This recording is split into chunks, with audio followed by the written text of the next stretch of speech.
right. So, what's up, everybody? This is Francisco, joined by my good buddies Andrew and Charles once more for Sports Goofs number 135.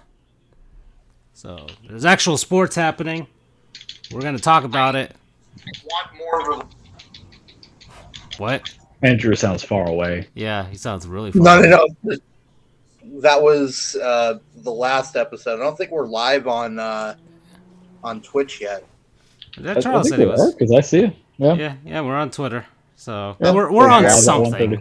We're on something at least. So you might just have to reload the page. Yeah, but regardless, we're on. Once again, more snafus for being a live show. But hey, that's the way we like it. That's the way we do it. You know, it's fun that way. I've enjoyed it that way. And we're, of course, presented by Mr. Tortilla. Get yourself some of those 1-carb, 15-calorie tortillas, everybody. Yeah, Charles had himself some tortilla-based products today, didn't you, Charles? I did not. I did not. Because... Oh, no, I didn't. I'm looking at the freaking group chat now, and you chose something else.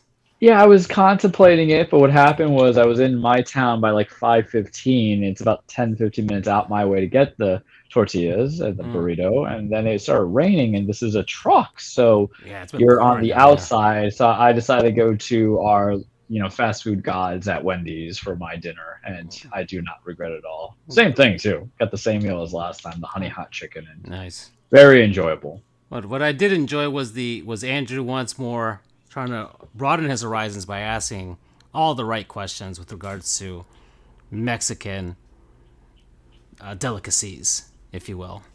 So, Andrew, you had some questions about the authenticity of where Charles was going. Charles, you had a choice between Wendy's and a taco truck, right?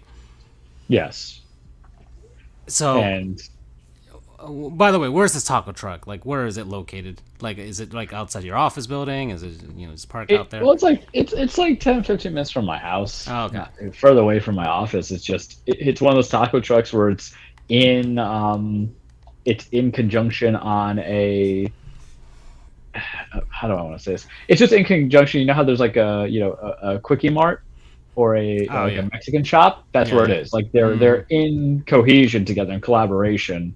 And that's where I think they get their tortillas and some of their meat qualities. And it's just absolutely fabulous. I haven't had it in such a long time.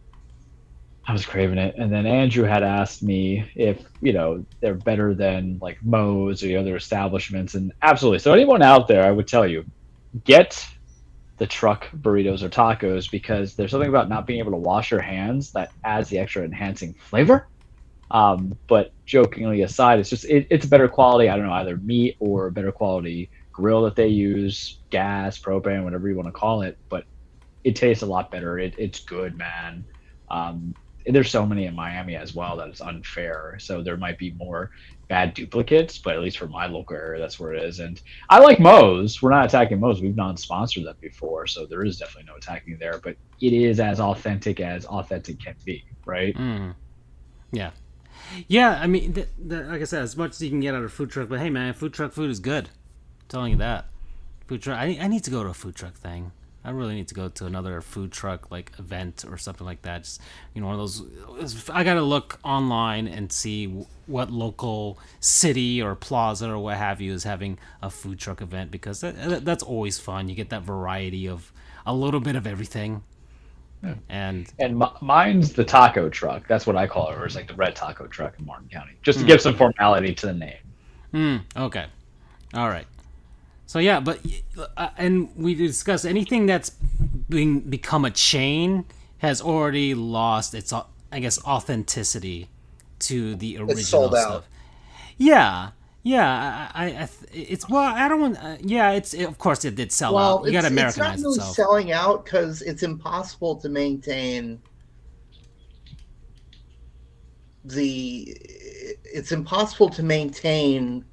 that amount of quality when you've upsized so much. Like, I'm sure McDonald's used to be a lot better back when it was just in whatever state it was in. I think California. California. Yeah, remember Ray Kroc stole McDonald's from the actual McDonald's brothers, and that's why the Padres are forever cursed as a franchise. So it's fair to say that franchise establishments are going to be mid at best, which is fine. Mid means it's edible.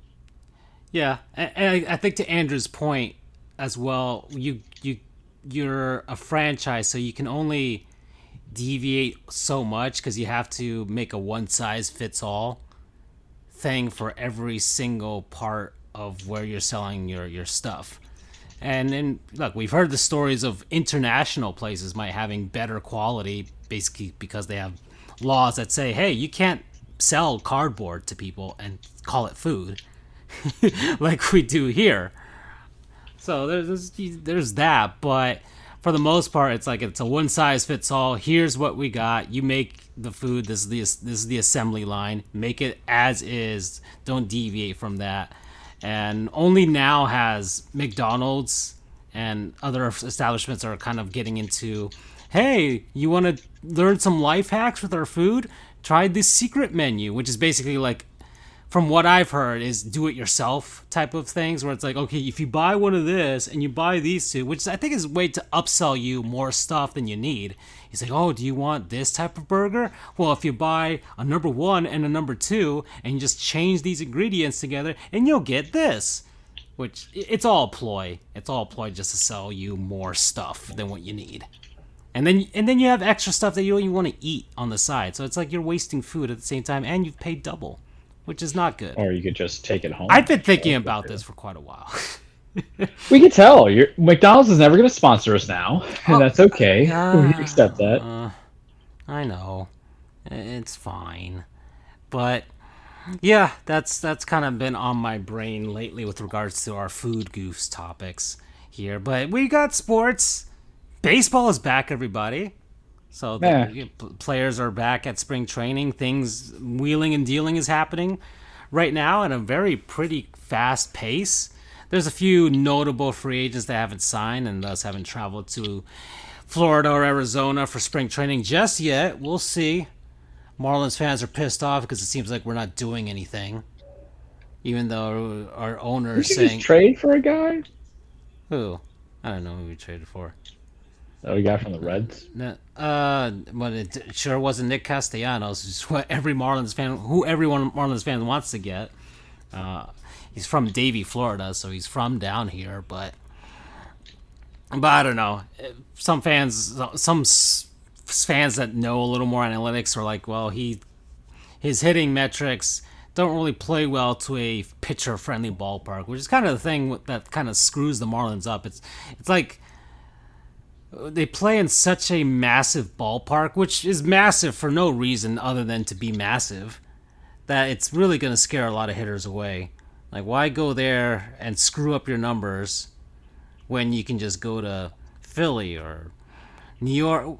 Yeah, even New York's size down. Are very player friendly. Yeah, go to Philly or New York or even Atlanta, which is like a fair ballpark, and get your numbers up over there, rather than come to Miami and just get absolutely decimated by the massive outfield. I mean, we're lucky Giancarlo Stanton hit 59 home runs in a single season. He probably would have hit 60 plus if he played in a smaller ballpark that season in 2017. But yeah, it's going to be hard to entice hitters to come to Miami until the day that they finally decide to bring the fences in more than what they've already done. And it's going to cost some money to do that, but I'd rather do a complete remodeling of the outfield and the outfield locations than... I mean, nobody goes to the ballpark anyway, so we can just kind of... we could just kind of make the outfield construction only. Nobody can go in because they're working on it. And just open up a couple sections in the upper deck. We don't sell those anyways, so might as well just make up for it that way. Just random thoughts for me, because Marlins fans are just kind of lost hope. You know, the false prophet came in and left us high and dry. So false prophet Derek Jeter, overrated shortstop, and yeah, you know, one of the worst defensive shortstops of all time. I want to get your guys' opinion on something. So a lot of people, or some people, were saying that the reason why he left was because he did not like the way he didn't like how the owners were doing business during the lockout, and that he kind of still has that player in him. I mean, I don't know. I'm going to go with the idea that he was there for almost 4 years, right? Yeah. So what happens is he just got sick of management, and that's understandable. That they're really not a team built to win. That those first 2 years of farm selling everything and the promises of getting free agents and realizing free agents don't want to come to you make the job a lot more difficult because your ownership has actually put this big wall despite the fact of laying down the path of what you could be doing. Because remember, he was just a human meat shield anyway, to quote Dan Le Batard. And you only get 1 year of success. And part of the reason why of success that happens is, one, you were a COVID playoff team, as was everybody that season, to be honest. But the vision and the expectations can't work when you can't contend, when you don't have ownership who's either going to put the right pieces. And for anything in sports, and I was thinking about this because NFL free agency also opened up along with MLB, the trades are kicking in, is the concept that you need the star player. You don't necessarily need a star player to be a very well-built team. What you need is complementary pieces to what you're missing. And what's happening from me being a pseudo Marlins savant, being friends with Francisco for so long, especially doing the shows, what I realized is that you might have a guy, you have stellar pitching, but you can never seem to put the complementary pitchers or players to help out every step of the way. What was the issue with your starting pitcher? I forgot his name. Big old guy, maybe 26, 27. Sandy Alcantara? Is that him? Well, our ace is Sandy Alcantara, yeah. Oh, Alcantara. So Alcantara's doing good. Yeah, we gave him an extension, so he's going 7-8 innings, and then there's just no hitting support or relief pitching is just trash. And I think Jeter was just kind of like, hey, I came from a system where we at least try to get the guys, try to get the complementary pitchers. We knew in the 2009 season, I think he holds dear to 2009. I'm not trying to be a Yankee fan holding on to the past, but what was 2009? We were supposed to be dead in the water, and we get the ace pitcher in CC. We get a somewhat ace hitter in Teixeira and fielding, and then we get the complementary guy in AJ Burnett. And I think that's what he wanted to lead to his regime. And after 4 years of management, you're like, I'm just sick of the owner. I don't think he was sick of the city. I don't know if he wants to say it was bad faith in the GMs, because it's not like Jeter is new to this. He was an MLB player for 20 plus years, so he knows that owners only care about owners. But I think maybe it's a little bit what you were hinting at, Andrew, but the other process is that maybe Miami's just not worth it. And in fact, the only person who's cared about it being worth it in Miami has been Don Mattingly, and that's it. Yeah. It's some dire straits, but let me keep going with some of the deals that's going on, and then we could talk about the actual changes that are going to be coming to the game following the actual agreement between the owners and the players. So Andrelton Simmons signed with the Cubs. So that's one guy gone down. Zach McAllister he's on a minor league deal with the Cardinals. The Pirates agreed to terms with Daniel Vogelbach, Heath Hembry. The Braves signed Matt Olson to an 8-year contract. Oof. Traded for Matt Olson and then signed him. Yeah, they traded him and then they signed him to an 8-year contract. So Freddie Freeman is gone. It's done. It's the end of an era for the Braves. He goes out with a ring, and it's looking like he's just gonna sign with the Dodgers because I think he's from California, right? So people are assuming that's where he's gonna go, unless the Marlins do something weird and just throw him all the money. Have like what was it? Who's Eric Hosmer type of situation? It's like, we got our first baseman. He's got a ring, like the Padres have done, and try and do something like that. But the Marlins, gosh, man. Okay, let's keep going. What else is it? Jake Marisnick signed with the Rangers. Adam Ottavino signed with the Mets. Who else is here? The Yankees traded away some dudes. So we got to talk about this, Charles.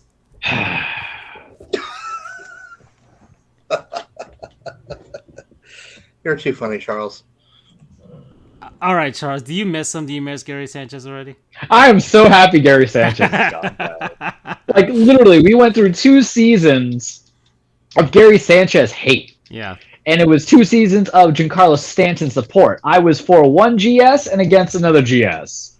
I was like, oh, Gary's gone. We're not going to pay. We're like, oh, we love him. He's the baby Bronx Bomber. It's fantastic. I'm like, the man had no fielding skills at all.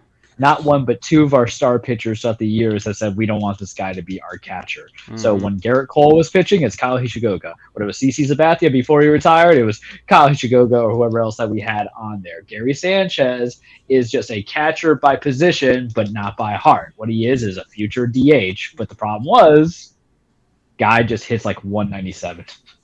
So he'll hit them dingers, but boy howdy, is he unreliable to the bat. I like Kyle Hishigoga. He's kind of like Jorge Posada super light, and when I mean light, like beta testing, because he just can't really, he can field decently and get the pitching where it needs to be for the most part, but cannot for the life of him just hit them, them even getting on base all the time, to my knowledge. But Gary is gone, but there's always a sacrifice play, right? Something has to hurt with a breakup, and the breakup wasn't between Gary Sanchez. That was just easy. That's like, having that toxic ex, and you don't have to have her friends or his friends with you anymore, the siblings or the parents. We got rid of Gio Urshela. I'm not too crazy about that. I really like Gio Urshela as a third baseman. Some side notes, what he did was he replaced Miguel Andujar like 2 years ago, was consistent. Gleyber Torres' his best friend essentially on the team. Good third baseman. Average around the batting and the fielding, but you know what? Not everybody could be perfect, and you're competent at play. And then we trade all that in for 2 Rangers players. The one of them, I can't pronounce his name, Capella. I'm so sorry. One day I will learn how to actually say names, but to this day, people can't say my last name. So I don't feel bad, but I'm just bringing up the name eventually. Well, let me get it there because we know who I'm going to mention. But we got catcher Ben Rortvedt. Don't know enough of them. I didn't follow the Twins really last year. I said they were going to be a fraud team, and when I'm right, I'll go for Isaiah Kinner-Falefa. I was kind of right as an infielder, and then Josh Donaldson. Yeah, this is the other one. Why? So I'm trading one bad future player for someone who's really just kind of ran his shelf life. One who dare call out Garrett Cole and then got embarrassed by Garrett Cole every step of the way. And now they're teammates, which is fine. If you want to have a Scotty and Michael in the NBA, here it is. Because if this gives me, or MLB, but if this gives me all the championships I want, I'll take it. I just don't see. There's 2 things I draw from this. I'm really just going to, because I can go on forever. 2 things that it tells me is that we're playing for next year's infield. Because the 2 guys that we got with Rortvedt and then Falefa, because I don't think Gleyber Torres is going to be staying around. Remember, we had him as a hybrid of shortstop and second base. Luke Voigt's still around unless we catch the whale that is Freddie Freeman, which makes me very excited about. And then Josh Donaldson's remaining 2 years on the contract. So really it's just going to be 1 year because that contract will get moved out, I think, in a year if he is not hitting the home run stuff. But it tells me that we're going to be kind of trying to figure out what the reshaping was, that we didn't want to do Gio Urshela when he came up to arbitration because why? We still have to pay big people. And that tells me the other thing, we're going to pay some big people. How, when, why, we don't know because we got the lockout, but we still have Aaron Judge's big-ass contract coming into play. There's rumors about Trevor Story. Freddie Freeman's still at play. There's another big, gigantic splash. So it's kind of like, hey, who we lose here with Gary and Gio isn't really going to be indicative of what we think the season's going to be. It's about building the foundation because what do we know about every free agent player that the Yankees sign, guys? Minus the last 2 years. It's never for like that 2 years, let's try it out thing. It's a 5, 6, 7er. And if we get that Freddie Freeman, which I really hope we do, that's that 4-year. If we get the Trevor Story, who's like 28, 29, that's a 7-year. We're building to the future, and we're looking at ready to spend because Josh Donaldson did not have a cheap contract. The problem is Josh Donaldson is kind of an ass, and I know what, I can feel Andrew's spite, just like, oh, Yankees are asses, ha ha ha. But Josh Donaldson's not like the kind of ass that I want. That's nasty ass that hasn't bathed after it crapped itself. Because we're on the hook for this year at 21 mil, next year 21 mil, and the following year at 6 million. So I would imagine that we're going to really just run the gambit with him for this year. It's not like he cannot hit, but he's not Josh Donaldson of the Toronto Blue Jays anymore. I think he's just being asked to be the veteran presence, which is weird because we forget how young that team is, because it is very young. And it's kind of hoping that and this is my other prediction, the third tier of why I think we got Josh Donaldson. You know who really sucked ass last year? Joey Gallo. Yeah. So it's kind of like a shuffling of bets, I would think. He's happy the ship's dying. So yeah, well, it's just, but we're not getting. I don't think we're getting sexy tree trunks Anthony Rizzo back, which saddens me. Mm-hmm. But we might if we're going to strike out Luke Voigt. But then there's also been rumors about Rizzo going back to Chicago. But that's how I feel about this trade. It's a little bit of path to the future. I think this season's going to be the mulligan. He's from here down here too, so yeah, it's going to be the mulligan, and it's this. Oh, you miss Gary Sanchez? Well, don't worry. You're going to have Josh Donaldson making you hate your life, and Joey Gallo. It's like Keenan Kell Hatred Edition. Who loves strikeouts? Kell loves strikeouts. All right. Andrew, have the Rays made any sort of significant moves as of late? I don't think they have, from what I've seen. No. I think the Braves signed a player away from them, but not really since this pre-lockout started. Yeah. I mean, we picked up Corey Kluber before the lockout. Yeah. Have my sloppy seconds. It's okay. But in terms of post lockout, no. We kind of stood pat.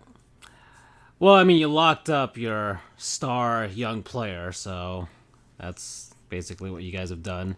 I mean, it's par for the course of the Rays until they figure out something with their ballpark situation. All right, so there's that. Those are our teams, and we'll see if some of the big stuff drops anytime soon. Freeman, Carlos Correa still out there, guys. I don't want any of that. Yeah, if you don't, if the Yankees announced them, what would that'd be a fun episode. I want Story more than Correa. Yeah, I mean, okay. like I'm not trying to hate on Correa because he gave.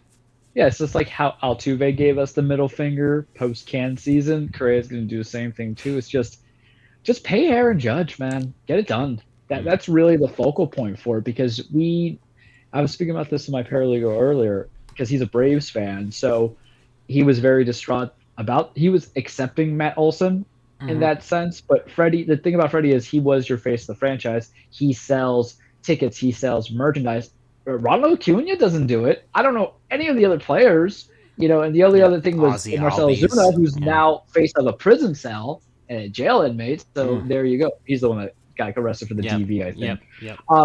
So as a franchise like the Yankees, we have face of the franchises for every generation. Jeter, and then we need something to kind of usher in. And I'm just speaking to my generation I'm growing into. I know I can go back all of those 70 years of all the other players, Mantle, and all that stuff, but we'll belabor the time of our greatest success. We could build an all-star team of our players that we have a ring of honor. Anywho, but you need that as a face of franchise. So I'm like us. I'm like, Garrett Cole ain't the face of franchise. Garrett Cole is supposed to be like a missing component and a piece component. Same thing with Gio. Or Giancarlo, not Gio, and a lot of these other guys. But Judge is our dude. He's 29, 30. Okay, you're going to have to eat that 8-year deal. Eat it, right? Get it done, because I don't know what this lockout brought really to players' rights, except for future players leading up into arbitration and everything. But with the present guys that you have now, get it done. All right, so let's talk about some CBA stuff. So we've got the minimum salary is going to rise now. So every year it's going to rise a couple 20 grand every year. So right now the minimum $700,000. By 2026 it'll be $780,000. So those guys are going to get paid a lot more down at the lower levels of the baseball threshold. The tax threshold, competitive balance tax threshold, the luxury tax, whatever you want to call it. So teams that go above this amount with regards to their payrolls will be hit with the tax. So it's $230 million this year. By 2026 it'll be $244 million. So surpass that and boom. Pre-arbitration bonus pool. So this is a new thing where it's aimed to reward the top young players in the game. Pools are drawn from the Central Revenue Fund to pay the top players who are not yet eligible for arbitration. Arbitration determines upcoming salaries of players who are not yet eligible for free agency and could not agree on a contract in time. So the bonus pool slated for the next 5 years is $50 million. And the pool will count $1.66 million per team for payroll purposes, and the MLB and MLBPA will collaborate to fairly allocate these funds. And then we've got some changes to the gameplay. Most notable is that we finally have universal DH. So that's great for the National League. But old fuddy-duddy original Goof Doug, he's not a fan. He wants pitchers to bat in the National League still. We're going to have to give him a stern talking to. I'm going to say this right now, and I'll keep it to one sentence. Anybody who still wants pitchers as designated hitters, find their cousins attractive. Just saying. Like, out with the old school, keeping it pure in the bloodline. Let's just venture out, baby. Let's Christopher Columbus this ish right now. So there's that. Other rule is that we're not going to be doing the whole guy on second base to start extra innings thing anymore. Thank God. And there we go. Yeah. So it was a weird experiment, and it just I don't really feel like it saved that much time, to be honest. It made things kind of frustrating, with some teams kind of winning games so easily and handily. Yep. Which I get that was the point of it, to try and get games to end early, but it might have been a bit unfair, especially for like the home teams. So there's that. So regular extra innings now. So they'll last 4,000 innings if they have to. That's this season. Those are the new rules starting this season. Next season, 2023. So we're finally getting a pitch clock. So pitchers are gonna have to pitch the ball very quick, like within a time limit now, which is great. Here's the thing that bothers me about that. Okay. There's already a pitch clock on the rules. Yep. Enforce that. Jesus. Yep. I guess. Don't need to. Why add the rule? So Andrew, explain it while you're ranting about it right now. I mean, I don't know how to explain it even less than that. There's already a pitch clock on the rules. You have to. It's not an actual physical clock, but the umpire has the discretion to tell the pitcher to pitch, or he's going to call it a ball automatically. Kind of like how a batter has to be in the batter's box, and if he's not, it can be an automatic strike if the pitcher throws. So these are already there in the rules, and it's not some like Rule 5.6.7 subsection G shit. It's pretty well known. So why, if anything, just amend the rule so that you have a specific time laid out instead of just adding a new rule. Just enforce the rule. Okay. So, I guess stronger version of this? I'm not sure, but okay. What's the time frame that's doing for the pitch clock again? That's what I'm trying to search while Andrew was talking. I was trying to find the time limit. Pitch clock rule, but I'm not finding the thing right away. Well, if somebody can look in the background, let me move on to the next thing. So no more defensive shifts. Yeah. So this all and so players are gonna have to stay on certain sides of the field and not have to do something ridiculous where the entire infield is on the right or left side of the field for extreme pull hitters, which is going to revive certain careers of certain hitters like Joey Gallo. So maybe he'll finally do something for the Yanks. And I mean, still going to strike out. Guy had a high. That's true. That is true. So that's the other rule. An automatic ball/strike zone will exist. What does that mean? What the hell does that mean? He's calling it. Robo-umps. Ah, okay. So we're finally letting our robot overlords take over, finally. And then we'll have larger bases. So I am a huge fan of this. We talked about this last show before Andrew was popped off there, but But yeah, we talked about this last show. But yeah, it's gonna be interesting. I liked some of the memes that came out of it. I don't know if I showed you guys the one with Ricky Henderson when he stole his when he broke Lou Brock's record. Yeah, that was really funny. So there's that, and then. And I guess with these new rules in 2023, a committee of 4 active players and 6 members appointed by the MLB and 1 umpire will be responsible for these rules. So I guess they'll oversee how things are going and maybe make some tweaks and stuff along the way. So there's that. It kind of feels like with like the NHL, when they had like the GM meetings, and they usually make some minor tweaks to the game every once in a while, especially when they introduce replay in the NHL Coaches Challenge. And they had to make some tweaks mid-season along the way to kind of make it less, I don't know, weird or arbitrary or less, especially with like the offside stuff. Now I'm rambling, so let's move on. Playoffs. So now we have 12-team playoffs. This is why sports don't matter anymore. This is why it doesn't matter, because not only does everybody get to play into it, you're probably going to get some damn good games in the very first couple of rounds, and then you're like, I don't need to watch the World Series. I don't need to watch the ALCS or the NLCS. We felt that in football, and we'll feel it in baseball if they do the reseeding like everybody wants to do. Well, here's how they're going to be doing it. So 12-team format, 6 playoff teams per league, 3 division winners, and 3 wildcard teams. So they will be seeded as follow. You'll have the 1 seed, so the team with the best record in the NL and the AL. The 2 seed, they have the second best record among the division winners, and the 3 seed, who will be the third best division winner record.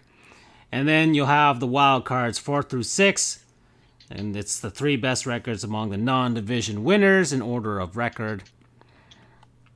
And the top 2 seeds will get a bye to the divisional round, so like the NFL.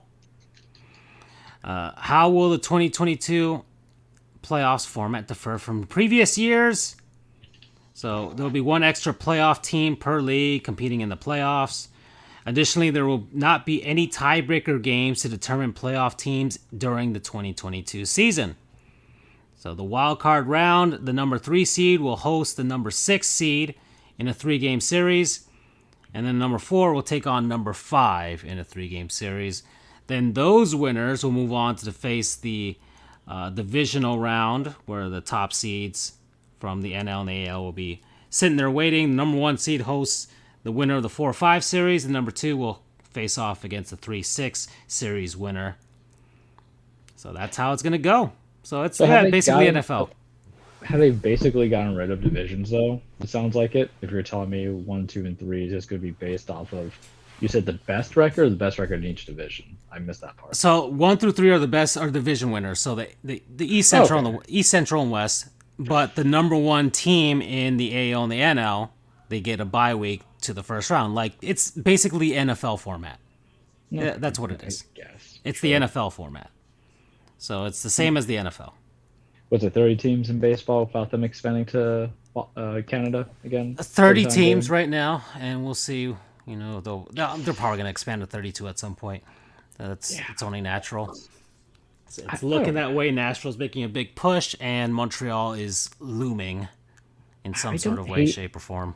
I don't hate the addition, because Andrew and I are in a division where it would create the necessity, but then you get the fraudulent stuff like you have like in the NL West last year.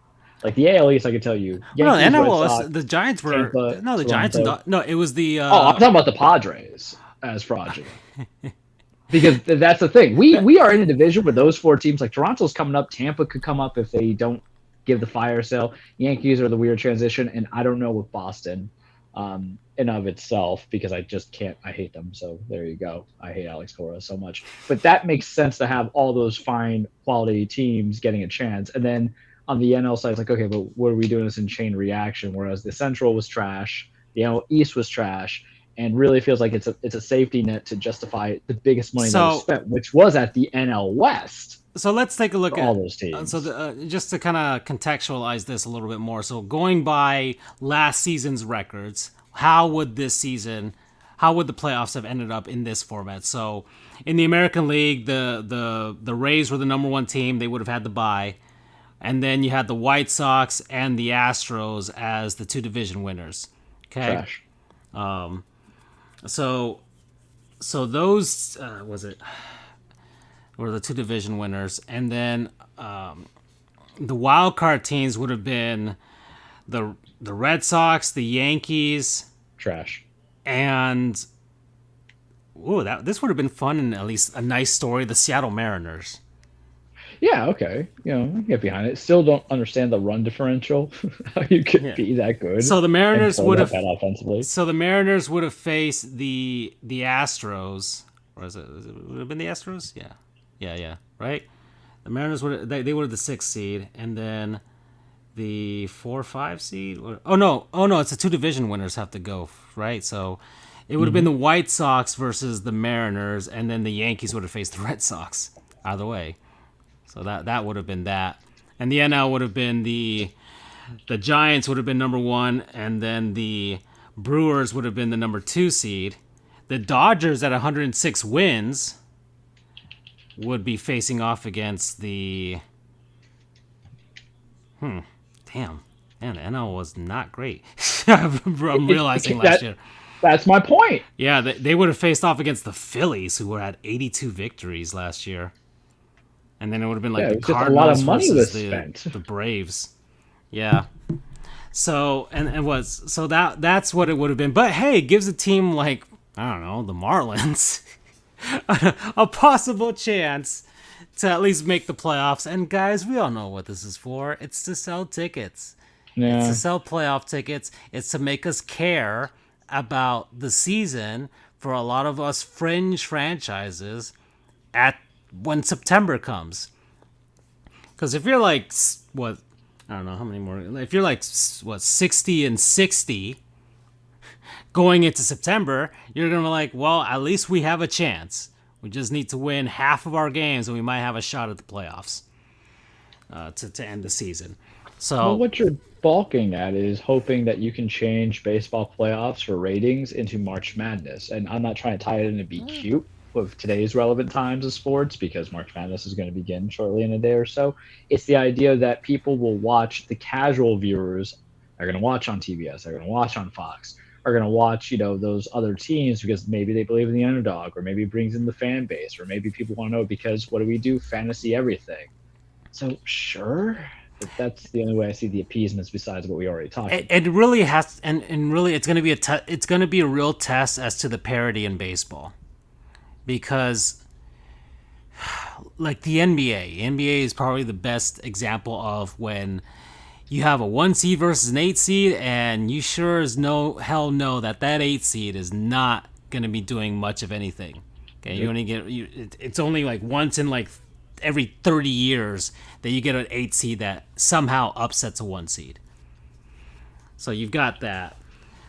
So can MLB be something more like NFL, where hey, sometimes you get a hot wild card team that can knock off a division winner in the first round, and maybe even knock off a number 1 seed in the divisional round, or even in the NHL, where an 8 seed can win the Stanley Cup. We've seen it happen already within the last decade, so it's entirely possible. So we'll see how strong baseball's parity is, but it's going to be really hard to justify some stuff with that when a team with 79 victories somehow gets that 6th seed and is facing off a team that won 95 games. But you know who's loving this kind of stuff, though? GMs who think like Billy Beane does over in Oakland, where they're basically saying, if I'm always going to get to playoffs, the need for having a star player is absolutely dead. So I can go back and trade away the Matt Olsons and everybody else that they have and always be perennially contented because of mediocre. Because what do we know about playoffs for any sport? Nothing means anything of the record and run differentials and scores and all that stuff once you get to the playoffs and postseason, because you're all starting up at the zero. And that's when the injuries accumulate that they can really get to you, or when you're hot, you stay hot, right? If you subscribe to that theory of entertainment in your sports. It's just, And it really is based on perspective. Like some franchises, I mean, you're a fan of the Yankees, and you expect them to make the playoffs every season, for the most part. Well, not with a certain manager still there, but yes. Yeah. So you've got that. You got me, who the Marlins made the playoffs only once in the last 17 years. So this only gives them a day, man. They might be able to. They might go on a run, guys, and get to 79 victories, and that might be just enough in the National League to get that 6th seed. And who knows after that? So there's always that possibility for my team. So it does have some excitement, but I don't want that false excitement where it feels like an NBA team that. Are the wild card games still going to be a one-off, or are they changed to best of 3? I don't think there's a wild card game anymore. Oh, at this point. No, you said okay because they're going to do the buys and then it's going by the records now. Okay. So the wild card game. So are we doing 3s or are we doing 5s? So we're keeping it to 5s. All right. So let me explain. Because I think you can make the argument now that they have a bye, no more of best of 5s, you go best of 3s. But I don't know if that was an inclination because what we're doing, pitcher's health, and also not to skip out the rotations. All right. So let me see again. So 12-team format. Number 1 seed is the best overall record. Number 2 seed, second best record among division winners, and then the third is the last division winner. And the first round will be the wild card round, which is just think the 2020 playoffs, how that happened. So number 3 seed, so the third best division winner, will face off against the number 6 seed. The 4 seed, so the best wild card team, will host the 5th seed, so the second best wild card team. So that's the first round. And then BU's chiming in here. BU says wild card is best of 3. Also, like a reseeding is dumb. Agree to both. Yeah, that's gonna be strange because you could potentially have an awesome wild card team that probably has, like last season, the Dodgers had 105 had 105 victories, and you're getting what should be the National League Championship Series in the second round instead. Which kind of, I mean, could you imagine because already it's a great series between the Dodgers and the Giants, just having them in a division series, but that's a 5-game series. Imagine if they had gone a 7-game series. That would have been insane. So you want that more than anything else. You don't want to blow your load on the divisional round when you can just have that in the championship series. So, So there's, and then you've got the other teams like the Rays, who somehow make it work. But they're on the downslide, though. Well, we'll World see. Series, ALCS. Once again, they're much like the A's. They're a team that ebbs and flows, so they'll have 3, maybe 4 years of being down, and then their scouts will churn out some gold. And they'll win the division again and be on another World Series run. Unless they get a ballpark, in which case maybe they'll actually spend some money. That could be a thing, too. Just put the team up for sale, Andrew. If Andrew could, he would. If he could, he would. Hey, you know me. If I could somehow convince Sternberg to sell it to Jeff Finnick, holy crap, I would do that. I would sell my kidney for him to do that. Andrew, he's a fellow Jew. I'm sure he could find a way to get a meeting with them. Come on now. So they, in response to that, they never did establish salary floor and ceiling, huh? I mean, I think the idea of pulling up the pool of monies creates the idea of spending, but there was no mandate to it. So that because Oakland and Baltimore are going to find a way to remain being cheap. Yeah, I mean, yeah, and I think the raising of the minimum salary and I guess the arbitration pool, the pre-arbitration pool, are I guess were the compromises that the Players Association and the owners made to not have a salary floor, which is what the NHL has. NHL has a salary floor, so they avoided talking about that issue or having that issue set in stone. For now, at least. I don't know if it settles the biggest issue that happened going to the lockout, though. Star players get the $300 million contracts. The current young guys are going to get X amount of money, but does it solve the in-between, middle-of-the-line veterans? I don't think it did from what I was keeping up with it, the articles I read, everything of that nature. Well, crap, Jason Worth was on the Blue Jays? Wow, I did not know that. A couple players in order to forget right there. Yeah. I didn't realize he played for the Blue Jays. I just thought he played for the Phillies and Nationals. Wow, okay. I think that was his very beginning team for like the first 3 years of his career. Yeah. Unless that's just a franchise. I will check up Jason Worth as verify. That was it just popped up on the screen in the background here. So that's very surprising to me. So, I mean, for me, it just makes me, at least maybe I'll be excited for September baseball. I have no idea. The Marlins have a great rotation, but they can't develop. He was with the Blue Jays for 1 year, for 2002, 2003, and then put to the Dodgers 2004, 2005. He was on the Dodgers too? Wow. Damn. Yeah. Oh, okay. All right. So, and you know, Charles, you mentioned $100 million player, and I just want to get to Gottlieb's Goons right here, guys, because I had to mention somebody. It's Fernando Tatis Jr.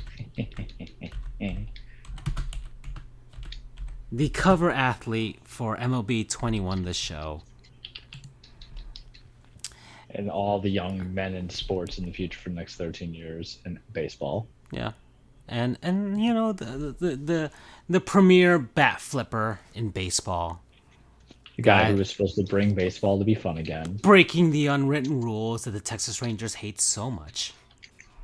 But he's going to need some wrist surgery. Because he's going to miss up to 3 months.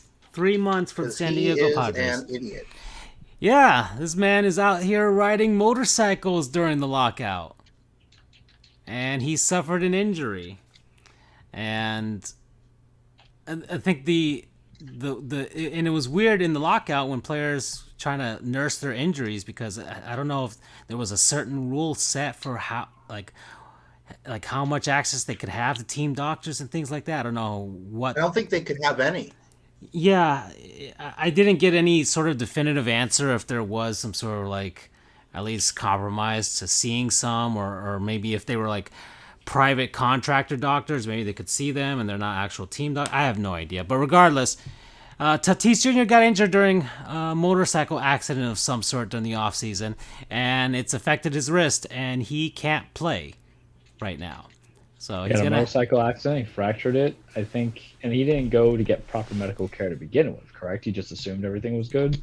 Yeah, I think so, but I think he was trying to figure that out, and it's untenable. He can't catch and field and swing a bat with a messed up wrist. It's impossible. So he'll be out, which is telling for the Padres, because the Padres were the most disappointing team in baseball last season.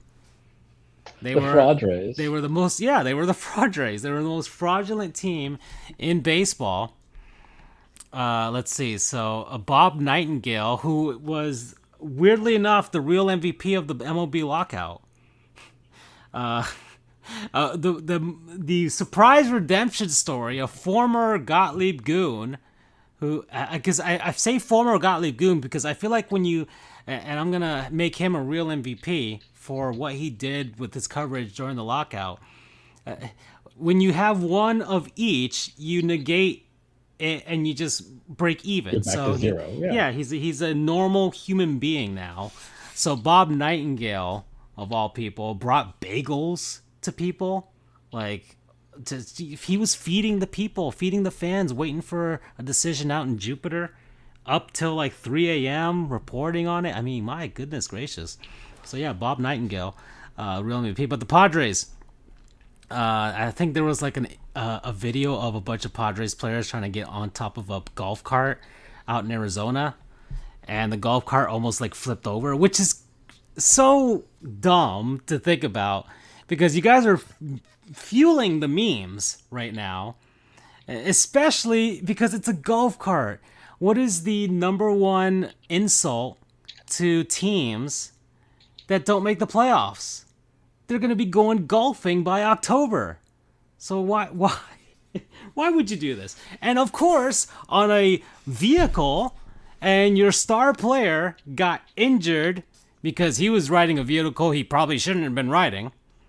Now, I don't believe that the Padres baked into his contract that he can't ride motorcycles, which was a mistake on their part, because I think most high-profile player contracts, especially when they're like $300 million, have clauses saying you can't do this, you can't do that, you can't go skydiving, you can't base jump off of the Grand Canyon. Like, there are reasons for this, guys. But well, I mean, to be fair to Tatis, we don't know in what fashion he got. It could have just been a standard accident. Guy could have been on a motorcycle and someone, in San Diego just kind of cut him off. But it's a motorcycle. That's the number one thing. I mean, motorcycles are inherently dangerous. You're a $300 million man. You are the linchpin of the Padres' success. And the Padres have a lot to answer for in 2022. I mean, they were made fools of. Especially by the two teams in their division who owned them historically in California. The Dodgers and the Giants.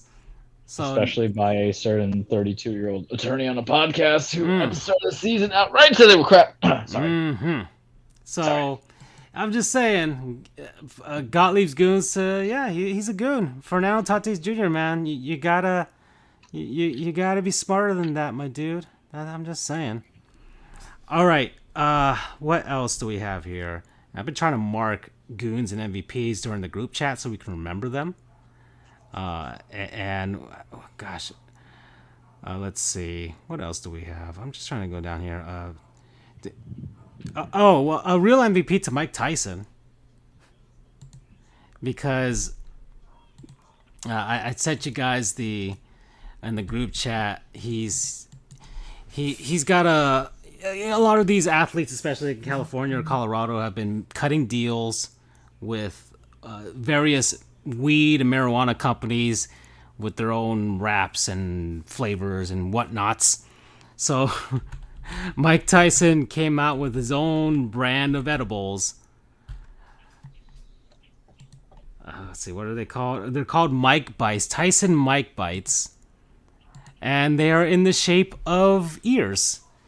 And it might specifically be Evander Holyfield's ear. They have the exact little bit of chunk that he bit off of Holyfield. I feel bad for Holyfield because he's literally known for one thing.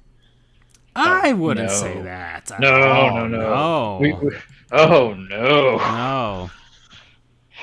He's known for whipping that Mike Tyson ass. Yeah. Causing Mike to bite him. Yeah, and that wasn't the first fight between them either, so. Nope. What was that? Was that fight number 2, right? That was number 2. And Holyfield beat him in the first one. Yeah. Mm-hmm. Yeah, he couldn't deal with it. And I will do it to learn a goof on Evander when the time comes. All right. I mean, we can. I'm sure he's a Hall of Famer of some sort, right? The real deal, baby. Yeah. All right. Well, let's talk about Evander Holyfield. We're here. Let's go.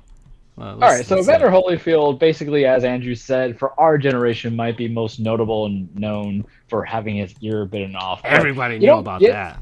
Yeah, you don't get your ear bitten off just because the guy you're fighting is a thug. You get your ear bitten off because you're beating the holy hell out of that opponent that he's frustrating so much that he had to take some measures. I remember watching that fight in 1996 on scrambled cable television when I was living in New York. So Wikipedia form of Evander Holyfield, the real deal. We're gonna have a highlight video in the background of this because 4-time world heavyweight champion, unified the WBA, WBC, IBF titles. Boxing has a lot of championships, a lot of champion committees. It makes it confusing, but World Boxing Association, International Boxing Federation, World Boxing Committee or competitions. Heavyweight, light heavyweight, cruiserweight, which is in the weird in between. Then born in Alabama. He's 59 years old at this time. His boxing record is 57 total fights, 44 wins. 10 losses. I think he tried to box until a very long period of his life. if memory serves me correctly, just how like a lot of other good boxers do. But the first time they met in 1996, I'm just like I said, this is from Wikipedia because I am not on the spot with my boxing like I used to be. But we go from there, and he took out Tyson then, and then came the ear bite, June 20th, 1997. Went against Lennox Lewis a couple times. Lennox Lewis, you talk about underrated boxer, that guy could go, but he wasn't as flashy and go-y as some of the other predecessors of his peoples of the heavyweight division, everything there. Suspended, came back in 2006, fully out retired. Just amazing to see. Power hitter, can box you, class you out. There's more that Francisco probably go on, but I'm just going from the standard Wikipedia. Yeah, they're showing his fight versus Mike right now. So the first and one what right I there. tell people is you can always rewatch wrestling. You can also always rewatch boxing, not just the highlights. But there's some finessing going on. That man can hit you. His son's Elijah Holyfield, a Georgia Bulldog, I believe. And I think he's on the Eagles now, but I'm not fully certain. Mind you, there's a lot I could speak about Evander Holyfield, but y'all should know him, the real deal. We love it from back in the day. Also, just love playing him in Fight Night. God, I can use one of those gifts. Just look at that man. Would you let that man hit you? No. Would you let that man hit you? That man frustrated Mike Tyson. Granted, Buster Douglas also clocked out Mike Tyson back in the day, but that's also who Evander beat to kind of get his titles going out of the way when he was starting out. But no, those gloves are red to hide all the blood he spilled. I'm telling you that right now. Yeah. Have you ever seen Mike Tyson knockouts? I told you about the. I was just watching videos of Mike Tyson's knock. Yeah, he was. Dear Lord! I mean, there's a reason why he was the final boss in the video game. It's not the punches that scare me; it's how fast he can move to hit you. Like, it is inhuman. It is inhuman. And then somehow to bring it back, Evander Holyfield messed that man. Yeah. What does that say? Oh man! So. Yeah, this is a good Let's Haul Y'all. This is a nice little. Yeah, this is a nice little Let's Haul Y'all here. I'm glad we went down this rabbit hole real quick. It was unplanned too. This is great. Watching old heavyweight champions box, just watching their highlights is amazing. So if you just anybody, you just seeing the form, everything. It's also not the same because you have a new generation of boxing. The heavyweight division's dead, essentially, in my opinion. So if you really want to enjoy modern day boxing, it'll have to be the featherweights or the middleweights, welterweights. I forgot who was the one that we had on here talking about boxing. It wasn't our friend Psycho Bacon. That's how I remember his Twitter handle at his PlayStation Network. But it was another guy that we had on there that was a little bit of a combat sports connoisseur, and he spoke a little bit about it, but the heavyweight thing's been dead for a bit. The Klitschko's effectively ended it for being just so dominating in that division for like 10, 15 years. But if you wanted some high-end knockouts, watch them old fights, man. Watch some Lennox Lewis's, watch some Evander Holyfield's, watch some George Foreman's, watch some Muhammad Ali's, watch some Mike Tyson's. It's just damn good stuff. And if you want to watch modern day, boxing, we always like a lot of what's going on in the middleweights and the welterweights, and then you have Canelo Alvarez, who's probably I think listed pound for pound. Him and Triple G are trying to set up. I don't know if I need that fight now. It's been stalled for so long that number 3 doesn't matter, because if Triple G wins, that means like, oh well, then Canelo may not be the best, but Triple G losing and be like, well, they delayed so much meeting them the first time. Of course, him at 40-41 can't do it anymore. I hate this. I want to watch that fight again. All right, so. Well, I think we can call it here. We're almost at the halfway. Yeah, we're basically at the halfway. So let's do it. So it's a word from our non-sponsors, people, places, things, concepts, what have you, that we have been enjoying over the last week, guys. I do want to preface this before we start. I did take up Charles's non-sponsor from last week. I saw The Batman. I thoroughly enjoyed it, very much so. Man, I think I enjoyed it a little too much, Charles. A little too much. Goofs, Goof, and Goofs. Yeah. We learned it from our non-sponsors. It was beautiful. It's a great movie. Go watch it, folks. Go watch it in some way, shape, or form. But yeah. And be prepared. It's a while, but you know what? It was long, but it didn't feel... I felt like there wasn't like this downtime. Yeah. Because I don't know if anybody saw La La Land. No. I did. I was not expecting that movie to last 3 hours. That's for sure. because it started like when I thought the movie's like, oh, it should be ending soon, right? No, it wasn't ending anytime soon.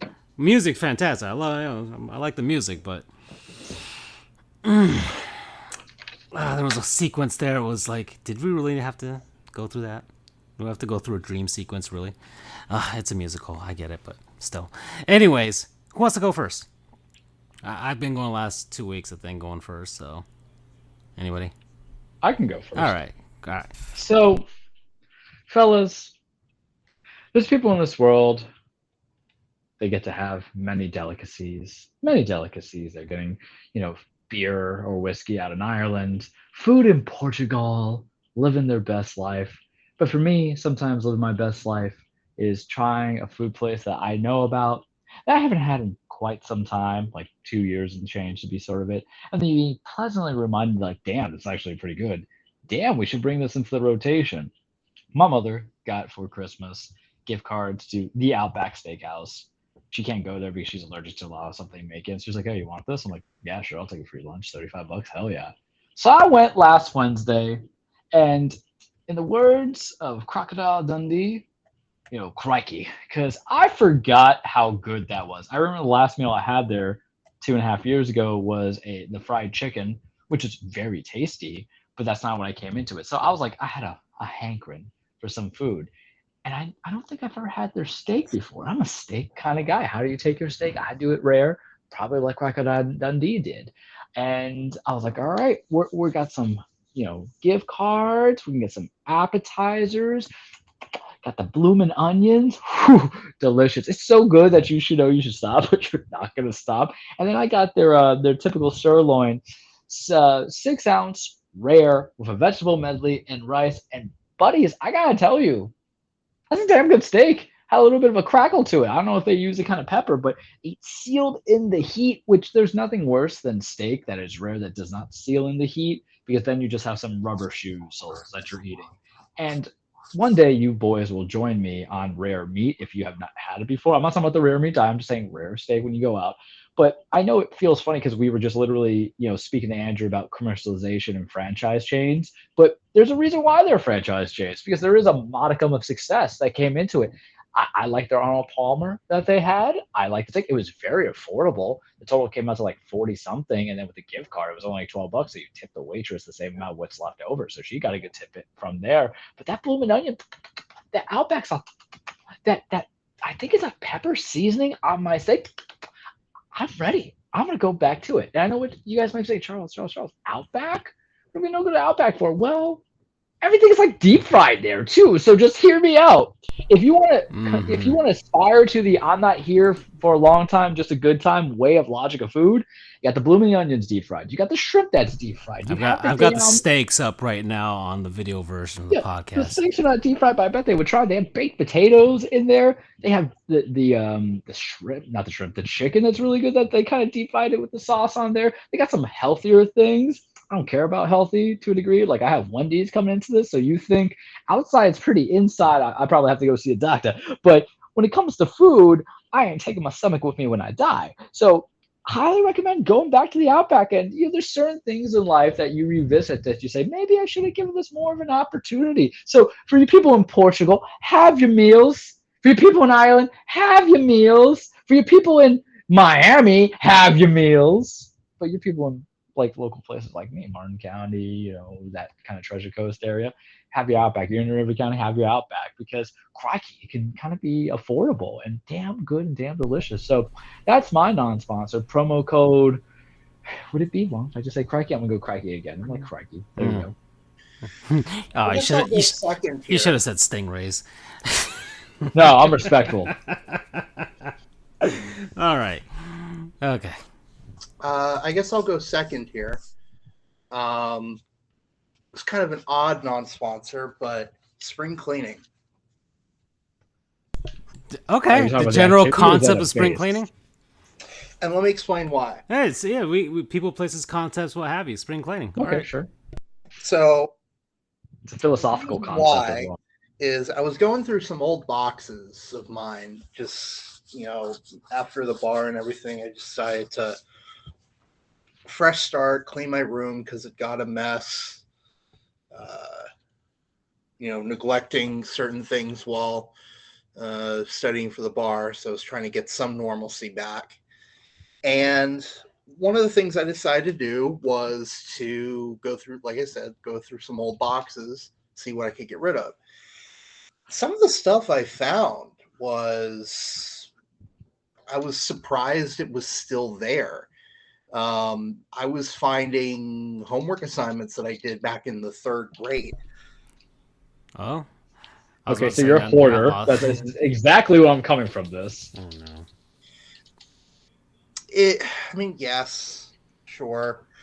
But it was cool kind of getting that, flashback, kind of revisiting, old things. I found my high school yearbook somewhere. I don't know. I found the whole thing cool, just being able to kind of revisit my old life, I guess. What was the you found, I guess, buried memorable sentimental treasures? What was the most impactful one that you found? Ooh. Like, what was the one that was like, oh, whoa, I forgot about this, or wow, I haven't seen this in forever. I'm so glad I found this, A good question. Here's that Orlando Rays baseball bat Francisco got me. Yeah. Well, I have that one in safekeeping. Yeah. So all right. Still can't find any merchandise for them. I'm surprised like Lids doesn't have a series of stuff. I don't know. Maybe one day they'll have a minor league series. Gosh, that's a good one. I have different reasons for why I liked some of it, but I guess if I had to choose one,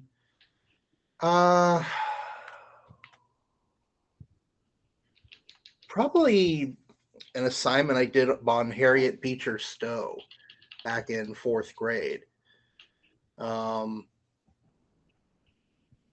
And I know that sounds odd, but was seeing, how much my writing has progressed since then. I know that's kind of stupid, but it's kind of a little link to the past because, all the time I think, man, I've lost that golden touch. I was the smart kid and stuff, and going through law school and stuff really just kind of beats you down.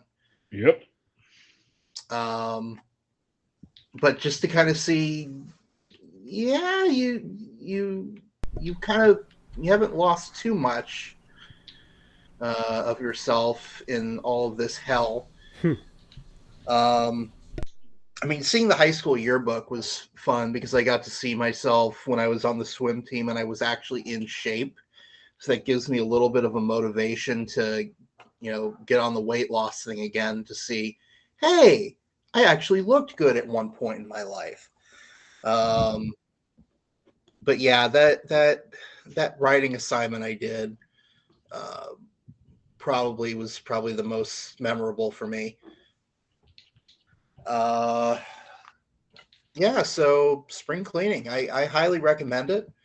If anything, just to see what kind of old treasures you'll find. Promo code Harriet Beecher Stowe. With the question mark. Yeah, you don't get anything. Andrew, if you put in the code with the question mark, Andrew will come over and clean your house.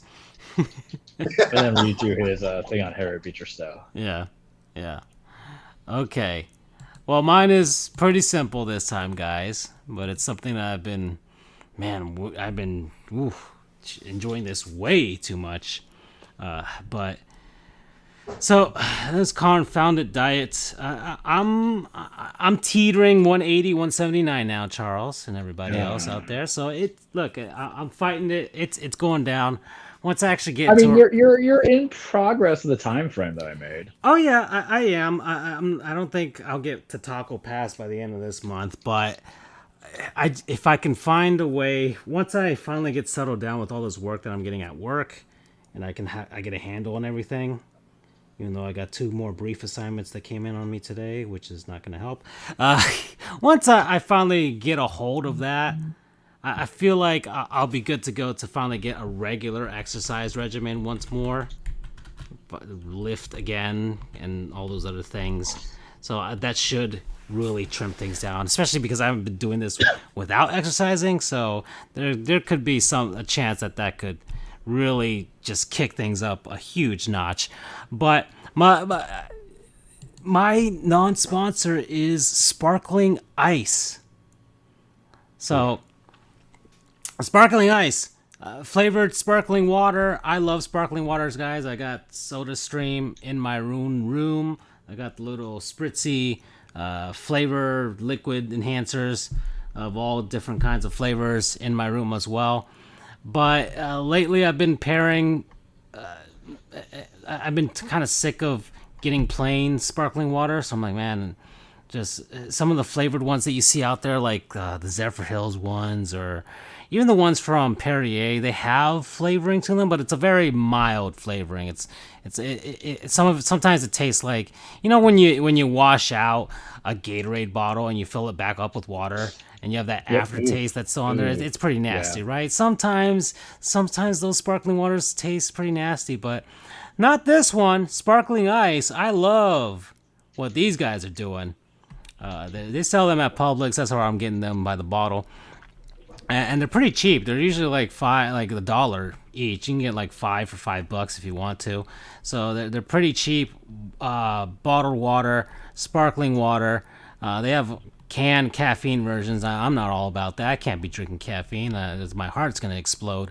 But I like the let's see, is this classics here? Here you go. The classic flavoring. They got different kinds of flavors. So and I haven't seen all of these at the store, but I've seen most of these. The black cherry. I'm not a massive fan of cherry in general, so I don't really go towards that. Fruit punch is all right. Pomegranate and blueberry is fine. Black raspberry is not bad either. Once again, not trying cherry limeade. I've seen the strawberry watermelon, but I'm not a big fan of watermelon either. Yeah, I'm just saying. Watermelons, I need something a little more sweet than watermelon, guys. Strawberry lemonade, I haven't tried that. I haven't seen it, actually. Kiwi strawberry, it's fine. Kiwi strawberry is not too bad. Grapefruit is a nasty fruit, and I don't know why people eat it. Peach nectarine is probably the second best flavor of this line. Orange mango is probably the third best the flavor here. Coconut pineapple is the real MVP of this entire lineup, because man, that thing is so good. I'm not really much of a fan of coconut on its own, nor pineapple on its own unless it's in frozen form. But you combine those things together and make it into sparkling water, and suddenly I am a massive fan. I don't know how they did it. It's a miracle, but it's beautiful. I haven't seen the classic lemonade. I haven't seen ginger lime. Coconut limeade, haven't seen that either. And I haven't seen lemon lime. I actually want to try this. Maybe it might be a healthier version of Sprite in some sort of way. But the coconut pineapple is fantastic. They put 2 things that I generally don't really like and made it good. So how can they not be my non-sponsor if they were able to pull off that miracle? Sheesh, it's almost like, imagine if somebody made a movie that was kind of like combining The Sandlot with some of these other movies that I haven't seen and making it into a movie I wanted to see. But look at that, they finally did it in sort of. Sandlot is your coconut pineapple, Francisco. Well, we'll see. All right, I'll see how I feel. I'll see how I feel. Taking your weird stuff. I'll see. So yeah, coconut pineapple is the best flavor. So yeah, sparkling ice, get it. It's cheap. It's good. It'll fill you up and just leave you wanting more at the same time. But I'm really satisfied with this, guys. I get, man, when I go to Publix, and sometimes people make like, there are days where they don't have the coconut pineapple. And I'm sad, and I'll have to go to my number 2, which is peach nectarine, which is fine. It's a good one too. But if I see coconut pineapple and they have that 5 for 5 deal, I get 5 of those and I hoard them so nobody else can buy them. And if you are particularly going to the Publix in Doral and you're looking for coconut pineapple and it's not there, it's because I bought them all. Okay, Tony Khan over here. Yeah. So promo code hatred. Yeah. Wow. Yeah. I would not expect or anticipate how that becomes the hatred, Mike. Because they combined two things I don't really like and made it good. So yeah, hatred. You can use fusion. Yeah. You can use nice surprise. Nah. Okay. All right. So that's it for non-sponsors. We're done with that. Oh man, where do we go from here? So we talked about baseball. Well, I have a question. I know how to transition this. Ooh. Okay. Because Andrew mentioned something in his non-sponsor, so I feel this is perfect for the weekly alternate ego Andrew or alter ego Andrew that we've created. Well, how do you say the backward names of Andrew? Rudre or something like that? I'll figure it out. Bizarro Andrew. Bizarro Andrew. Okay, so we'll just call him Bizarro Andrew for the time being, or Megars. Do you think Bizarro Andrew wears a Speedo when he goes to the beach? Because now this is just it. Not only is he just Grey Poupon in it, not only is he saying, oh, you don't have Pepsi, steer away, not only is he saying oat crackling bad, honey bunches of oats is his favorite, but now we're saying full out Speedo. Bizarro Andrew likes the second baseman. It likes the man on second starting the extra innings. That's Bizarro Andrew. Andrew. Yeah. He's the guy who has the extra, Bizarro Andrew doesn't mind that the home is visible. Bizarro Andrew doesn't mind that the home team's name isn't on the home jerseys when they're playing at home, and instead it's the city name. Sacrilegious. Yeah. Bizarro Andrew doesn't want NHL teams to wear white at home. Hey. We've made a meme, basically, in a podcast form of it. This is what happens when you got Andrew. We missed you when we had to create I'm taking Andrew's sports pet peeves and flipping them. I feel like that's Bizarro Andrew. It's the Bizarro Andrew is okay with being called the Central Florida University, or whatever it is that he hates. Yeah, the University of Central Florida, or Central Florida, right? It's when they, instead of saying UCF, that's the rule. Bizarro Andrew doesn't consider 2017 to be a real national championship. He's just happy to have the he believes the hardware what matters most. This man's dead ass silent, fuming and rage. Oh, he's gonna get me when we play when we play MLB 22 the show. When that pops down, he's gonna be like, "Oh, it's gonna be 20-0 Francisco." He's been winning. Like he's good. We were playing home run derby. I suck at home run. I suck at everything actually with MLB 21 this show. Get good. It's not even the lag or the latency. It's just like I'm not good. But Andrew's a superstar in that, man. Well, at least you compete. Yeah, you're hitting 500-foot bombs. I haven't even hit a 500-foot home run. Alternate ego Andrew wears his baseball gloves when he's playing the show against Bizarro Francisco. That one got him chuckling. Well, to answer your earlier question, not only do I not wear Speedos to the beach, I always wear a T-shirt. Bizarro Andrew doesn't. Remember, it's the antithesis of things we know that you do. I wear the long sleeve swim shirts. I like those. Those are nice and comfortable. I'm not going to speak at all about what I do on the beach because I feel like we're going to be heavily judged here. Vanity is a sin and also an obsession, boys. I'm also going to try to go to the beach this week. I'm taking off Thursday and Friday because I'm capped out PTO, and it's going to rain because it always rains every time I go. But I hate going shirtless to the beach because I hate sunburn. I hate sunburn so much. I hate sunburn more than I hate Alex Cora, and I hate sunburn more than I hate Vince McMahon, boys. And that's a deep-rooted hatred for 20+ years. Because I either come out looking like I have ethnic Latino in me, or I look like Larry the Lobster, just as jacked and just as red. Well, I think we can kind of figure out something. Let me just go down the score crawl here on the bottom. of the screen. So we got the Grizzlies are spanking the Pacers 81-51 right now. Dear Lord. Poor Brandon. How must it feel to be covering a team that's in like not at its death, but soon to be dying? Miles Turner made a Lego Titanic. I don't know if anybody saw that. That is awesome. Yeah.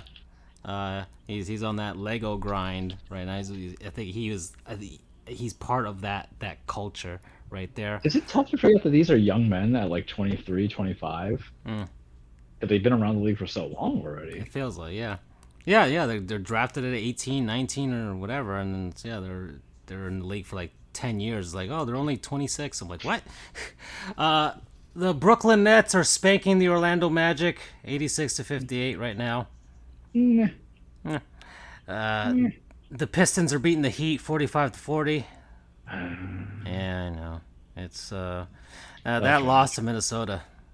The Suns are beating the Pelicans 26-25 right now. So, let me talk about my experience. We're in the NBA. Yeah. You jinxed us. Please.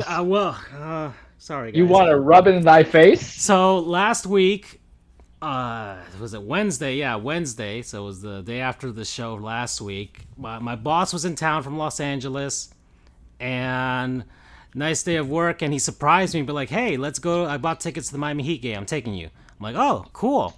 So we go. So I drive because, why not? I mean, it'd be nice. He bought the tickets. I might as well drive and park in that nightmare over there. I park like a few blocks away because I'm not parking anywhere near the arena. FTX Arena, not American Airlines Arena, is a nightmare to park at. But we're going up and we're trying to enter the building, and they're like, oh, no, you can't go through here. You got to go through gate whatever. I'm like, what? I've never heard of that.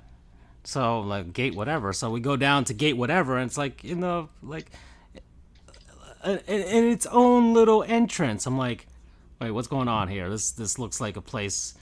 None of these people look poor here, And we go, and it's like courtside seats, not courtside.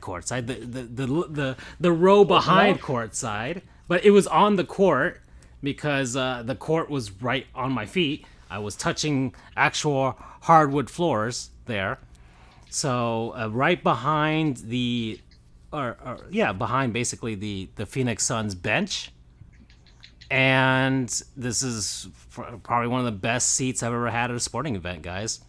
Behind when I sat behind the bench in the owner's seat of the Panthers game. So it's those two right there. And best seats I ever had at a sporting event.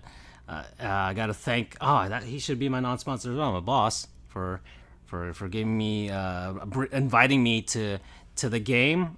You could see me in the highlights of that game as well. I wore my red retro Alonzo Mourning jersey. I'm a few pixels. You can make me out at the very least. I had to wear a mask because we were near the players, so we had to wear masks. And I was wearing my black and red Florida Panthers hat as well. I got to rep the Cats. Rep in South Florida all around. Yeah, and so we were sitting there, of course, and the two guys that were sitting next to us on my right were probably the two most hilarious people I've ever heard in my life, because they were jawing at the Phoenix Suns bench all game. Diehard Heat fans, by the way, guys. Diehard Heat fans, but they were jawing with the Suns, and it was hilarious because they were having a good time. The Suns were definitely having a good time, especially that second half of that game. But the only thing that ruined the night, everybody, was my future husband Jimmy Butler didn't play. Isn't that the worst? Yeah. So two things that are terrible when you go to a sporting event: the guy that you want to see or the guy that you want to see isn't playing, and your team loses. Yeah. There is no "we're just happy to be here" vibes here. You don't get to go to sporting events that often. We were driving where I put the radio on as we were making our way out to the game, and I'm hearing, hey, and Jimmy Butler was questionable for tonight, and then it became, oh, Jimmy Butler's out. I'm like, come on, guys. Sheesh, I put on my best cologne. I was so ready to be near Jimmy. You got your eyebrows done. Yeah, I got my got my hair did. Got my nails polished. Like everything Shaved was his ready chest to go. hair. Yeah, I did. So I was ready to be near Jimmy, and he wasn't there. So that was unfortunate. The game was good up to the first half.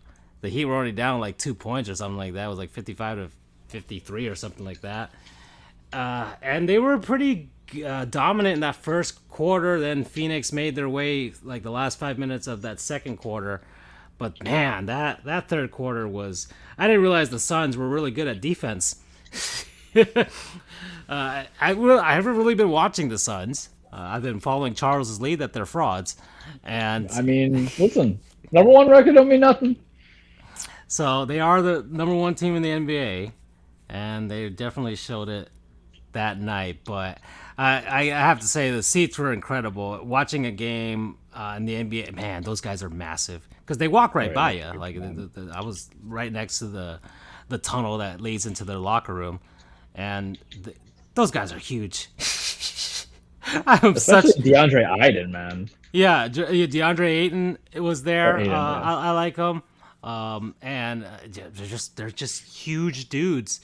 James Jones, I saw James Jones. He was there. Did you talk smack to Devin Booker? Please tell me you talk smack to him. You know I wouldn't. If he had invited you, Charles, I would have loved to have seen that. Oh man, I would have.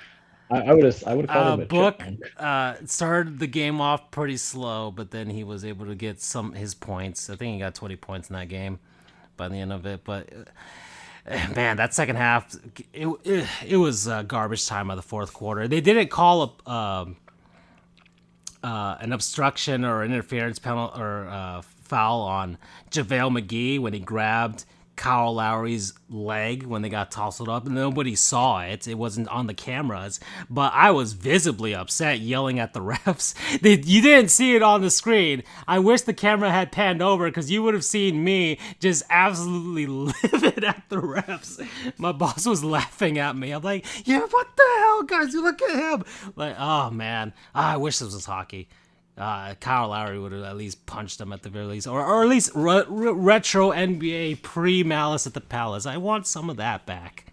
I mean, JaVale McGee is a very big man, and Kyle Lowry is a very tiny man. I understand that, but still. We need Dwayne Dedmon to be like, I got my boy, and then that's a fair fight. Dwayne Dedmon didn't have a great game. But UD's back there. We got the muscle back there. He has that. We have to keep him strong with Parasalafas. You gotta understand, he's season finale fight. In case the Nuggets finally live up to actual potential to make the finals, really? Yeah, exactly. That's how we're doing this. Because the Suns are going to get upset. Listen to the meme ability that we could profit. Okay, so hear me out real quick. If, hypothetically speaking, it is the Heat and the Nuggets, you know what we have to do? With the Parasalafas shirt, we have to do an add-on of the Miami Heat logo of the ball and the sun thing. Oh, like it's the to make it into an asteroid. Yeah. Just hear me out. Yeah. They're going to have to license that off of us. The monies. Oh man. So yeah, but great experience. 10 out of 10. I would recommend to everybody. The seats were like $1,000 each, so I can't say I'll be back there anytime soon. But if it was once in a lifetime, then so be it. Floyd Mayweather was there, by the way, too. He was the only. Did you ask him why he didn't fight Pacquiao in his prime? He was across the court. I couldn't get near him. You know, he was on the other side of the court. Just saying. I do believe he would have beaten Manny. I'm just saying it right now. I'm one of the few people.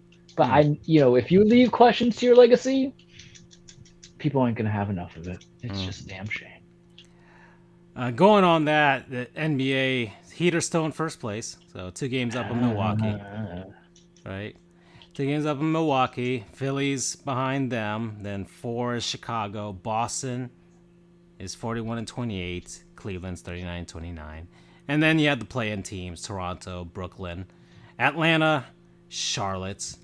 Although Brooklyn might be making a mad dash back to at least being the 6th seed because the Cavs have fallen off.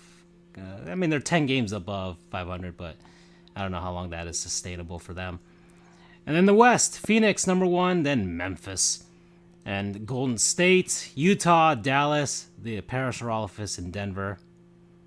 And then you got the play-in teams, Minnesota, the Clippers, the Lakers, LOL, who are 10 games under 500 right now, and then the Pelicans. This is such trash. This is why the play-in doesn't work, just saying. Yeah. Yeah, well. So, there's that. I do want the standings kind of remain where they are with the West because I would love to see the Clippers beat the Lakers in the play-in game. That would be fun to see. Then we've got the Boston Celtics. Ray Allen was invited back for the first time in a long time for Kevin Garnett's retirement ceremony, and they hugged it out, and it looks like the beef has been squashed. But is it? Or is it just the pressure because the NBA 75? I honestly think it was that. I honestly think it was that. I feel like KG saw... I mean, people saw the reaction he had. He looked like he was going to kill him, man! Not giving dap to Ray Allen along with Paul Pierce. And it was such a nice experience. I'm sure MJ didn't go up to Isaiah, but those guys weren't teammates. You know, that was they didn't win titles together. That was true hatred, but I think KG looks at the situation with Scottie Pippen and MJ. Just think about it. Like, he's missing from there. He didn't have any sort of reason to not be there. Tim Duncan wasn't there, but I'm sure Tim Duncan has a reason for not being there. You know, Tim Duncan's kind of a aloof type of individual anyways. But well, here can I defend Scottie for 2 seconds? All right, go ahead. He knows everybody from the 90s and leading to the 2000s that were fans of the Bulls weren't his fans. That they're frauds. That they didn't they didn't appreciate him. So to hell with them. I respect that level of petty because where's the lie? But because it was always Michael first, Phil second, I don't know, Scottie third. I understand that, but I don't know. I feel like he needs to make peace with his place in life. His place isn't even that bad. It's not bad in life at all. Being one of the best combo shooting guard small forwards out there. Yeah, I mean, there are other players, top 5, other players from different eras and different sports that have realized that hey, I'm not the number one guy here. You know, those 90s Yankees teams, okay, an ensemble of great players, but when you line them up, Mariano, Derek, Jorge, Andy, and Bernie, like we all know who's number one in Yankees fans' eyes. Well, it's an even 2. It's an even 2. I don't think. Do you think it's an even 2 between Jeter and Mariano? Absolutely. Really? Absolutely. Even though Jeter still a 300 batting average in the playoffs, the thing is Mariano was there to close out everyone. I think the only things that he screwed up on was Marlins and Zona. Yeah. Because we have seen fantastic teams. No, I don't think Mariano blew anything against the Marlins because I don't think they even gave him a chance to close anything against the Marlins. But Game 7 of 01 is his only real blemish. And even then, the game was tied. It wasn't like he blew the save. It was just he couldn't maintain the tie. But also, you know what the thing is to kind of make it merit to Scottie is that what is a playoff hero? You know, we're talking about the Aaron Boone bomb heard around the world that leads you to the World Series. People remember that. You can't recall any of what Scottie did, even though he foundationally built and established that team to get you to those 6 championship wins. Whereas we remember Michael Jordan's, flu game. So I get it. I understand. Okay. But Ray Allen and Kevin Garnett, the thing is that I feel like they buried the hatchet. I feel that was strong.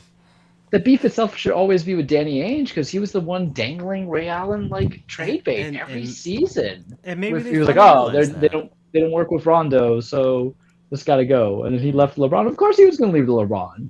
He wanted to go out on top, and he did. Yeah. Okay. So there's that, but I'm glad it happened. NBA is really based on the personalities in the game, and it did feel wrong that they were shunning Ray Allen of all people. I mean, like Ray Allen, like this is a Hall of Famer, or important to that big 3. Like they don't do it without him, especially was it his Whatsoever. game 4 of that finals that they finally won. Like and he went off, so they really don't do it without him, because I mean, you think about those guys now. Okay, Rajon and Perk maybe on the second tier there, and then you got Glenn Big Baby Davis who can't even get courtside seats, unlike me. You know, Poor Big Baby. yeah. Get the hell out of my chair. All right. So that's the NBA. That's where it stands right now. The league. We're about. I think they've got we're like 2 weeks away from the season ending.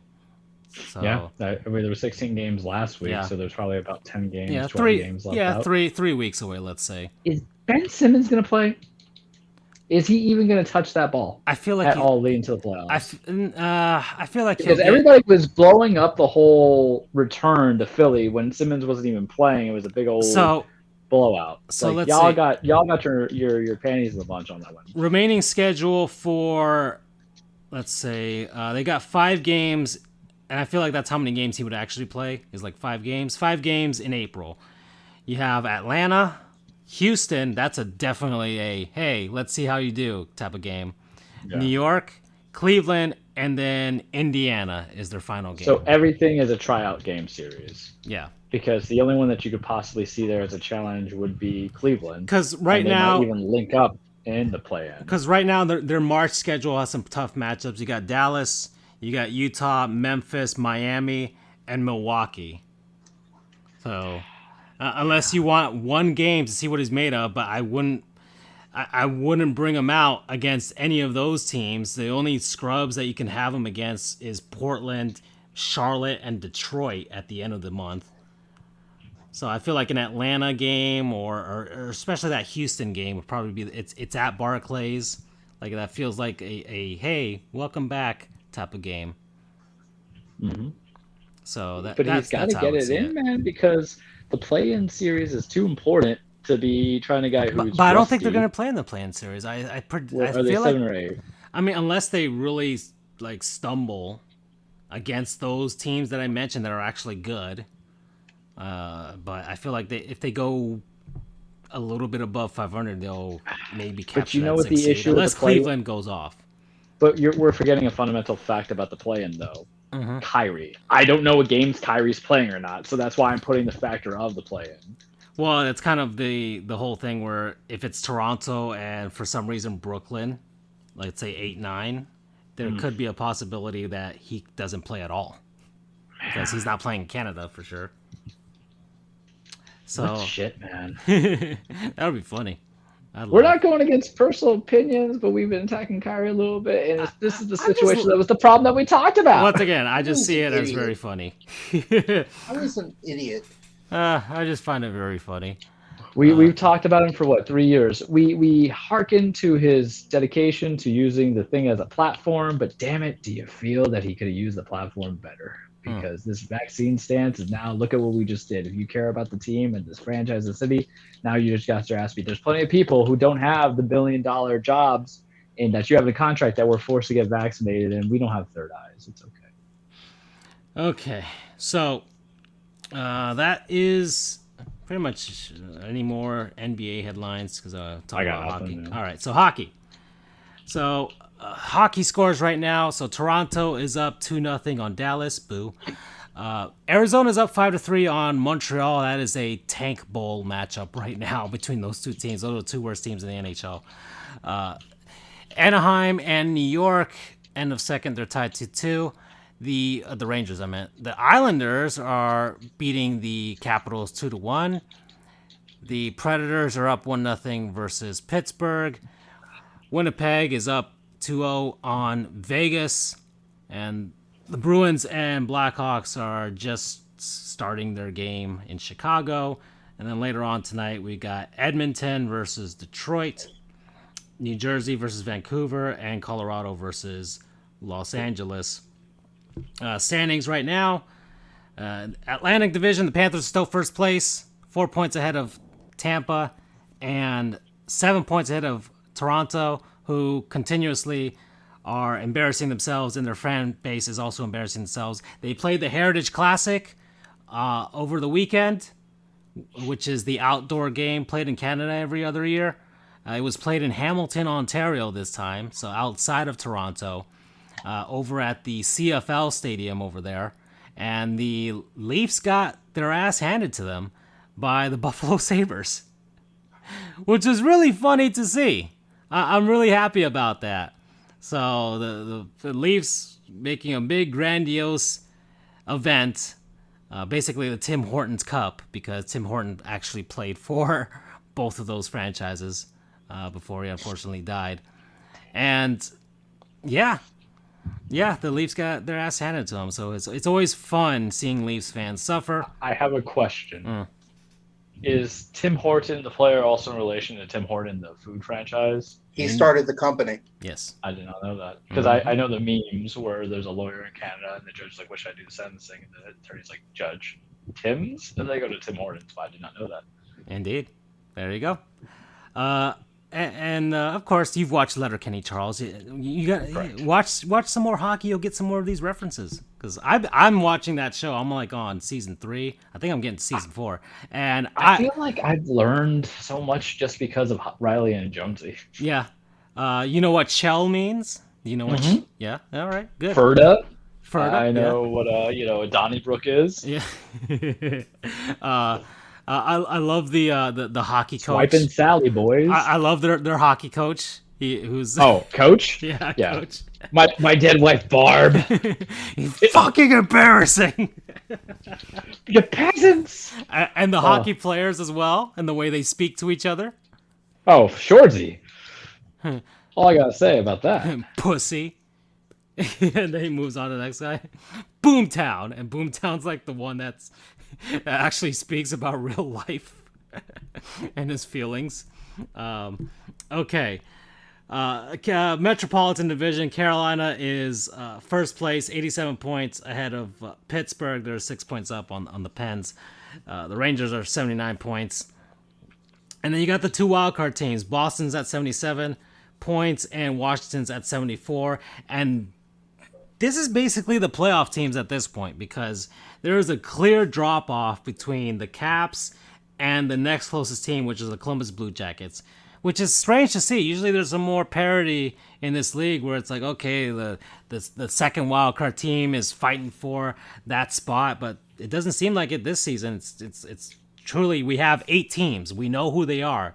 And unless the Jackets go on a massive run with 22 games left, or the Caps fall apart, which would be fun to see for me from a geopolitical perspective, then yes, that would be fun. But it seems like these are the teams. This is Florida, Tampa, Toronto, Carolina, Pittsburgh, New York, Boston, and Washington.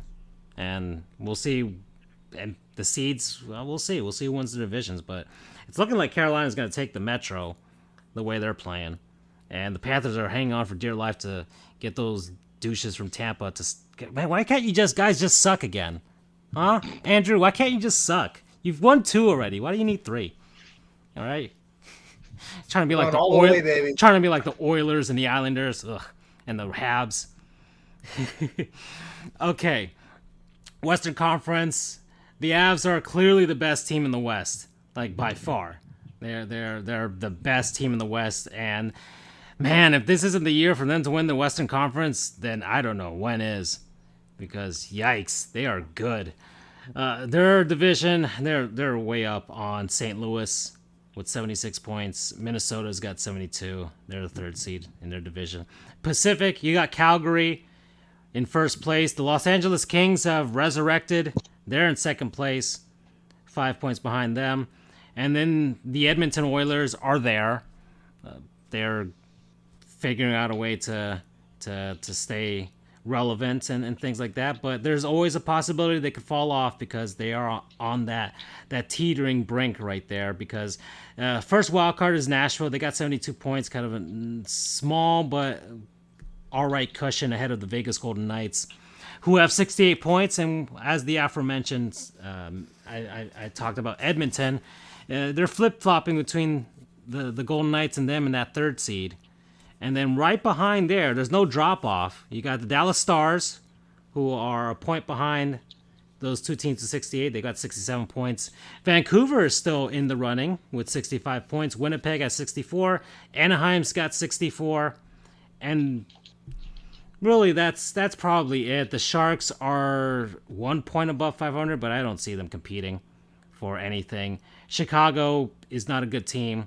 And Arizona and Seattle are terrible. And the Montreal Canadiens are the worst team in the league. They've got 40 points. So I always like seeing who's the worst team in the league. And that's what's going on in hockey. We've got, as far as any other news, there are trades happening. We've got the trade deadline. Let's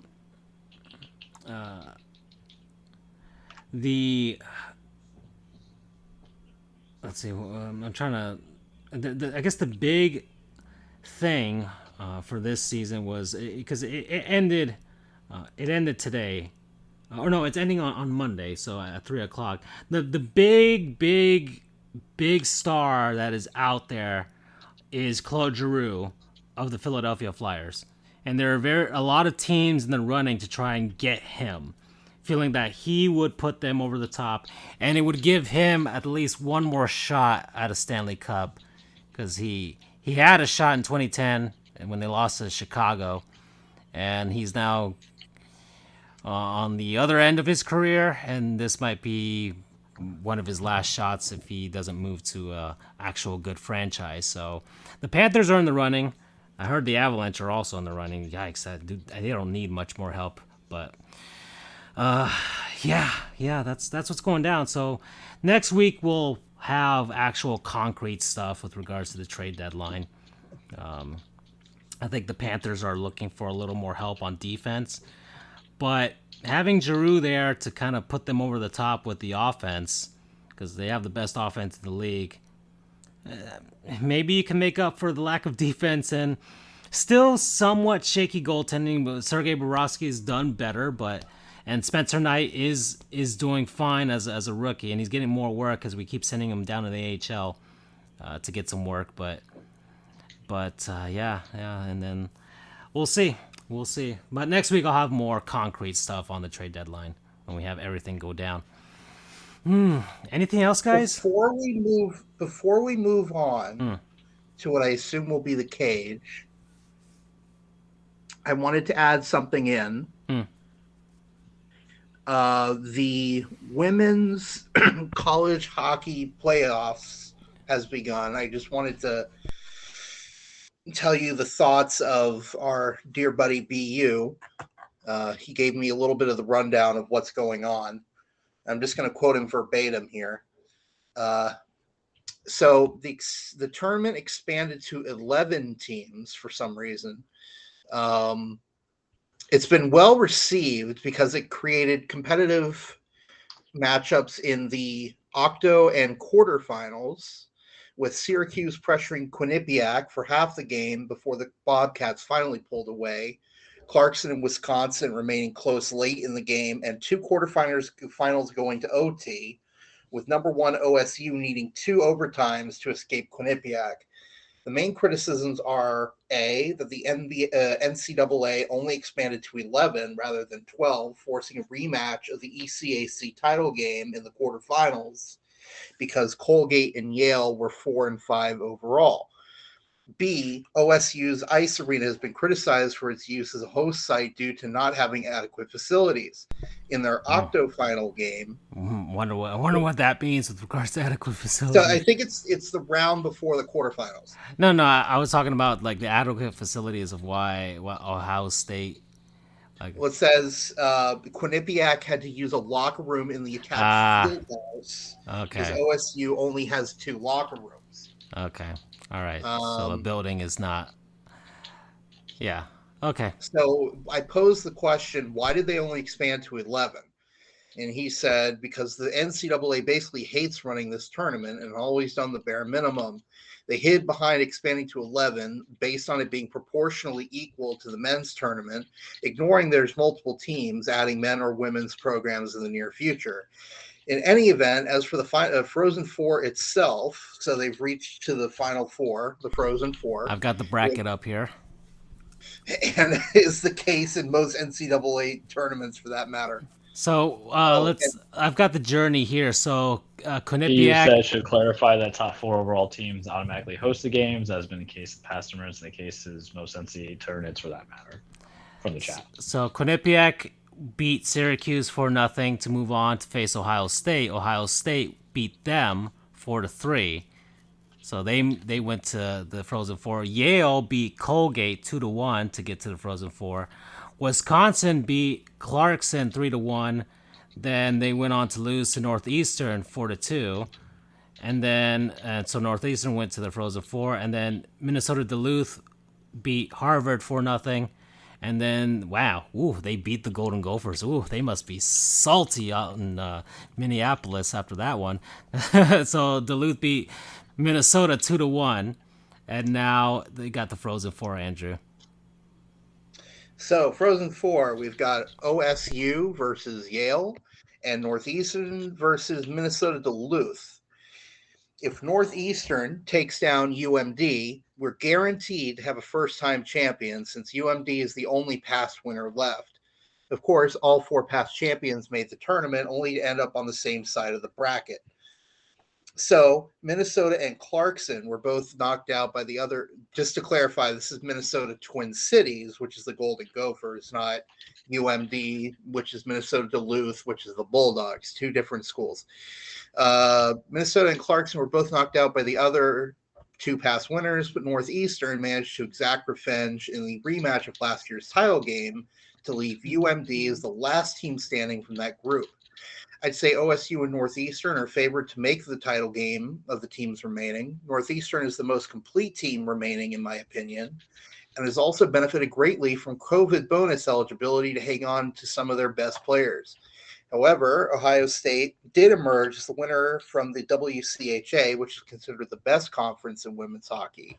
And while they did need 2 OT to beat Quinnipiac, the Bobcats, that's Quinnipiac, were helped out by their grad transfer goalie Corinne Schroeder standing on her head, which, as a Boston University fan, that's not unexpected considering how often she bailed us out when she was here. I don't really know enough about UMD to say much about them, but they are kind of hit and miss and have been for the last few seasons, tending to finish in the middle of the WCHA. Yale seems to have gotten better despite taking last year off.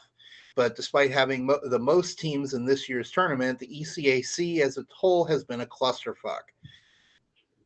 Yale did finish as the second best team in the regular season in the ACAC and ended up hosting the finals of the ECAC women's tournament after Harvard was eliminated in the quarterfinals, only to lose to Colgate, who they then beat this past Saturday. So shrug emoji. Look, you described the shrug emoji. Well, he sent it. I know. He sent the shrug emoji. So that's the only way to know that. But okay. Has the men's tournament started?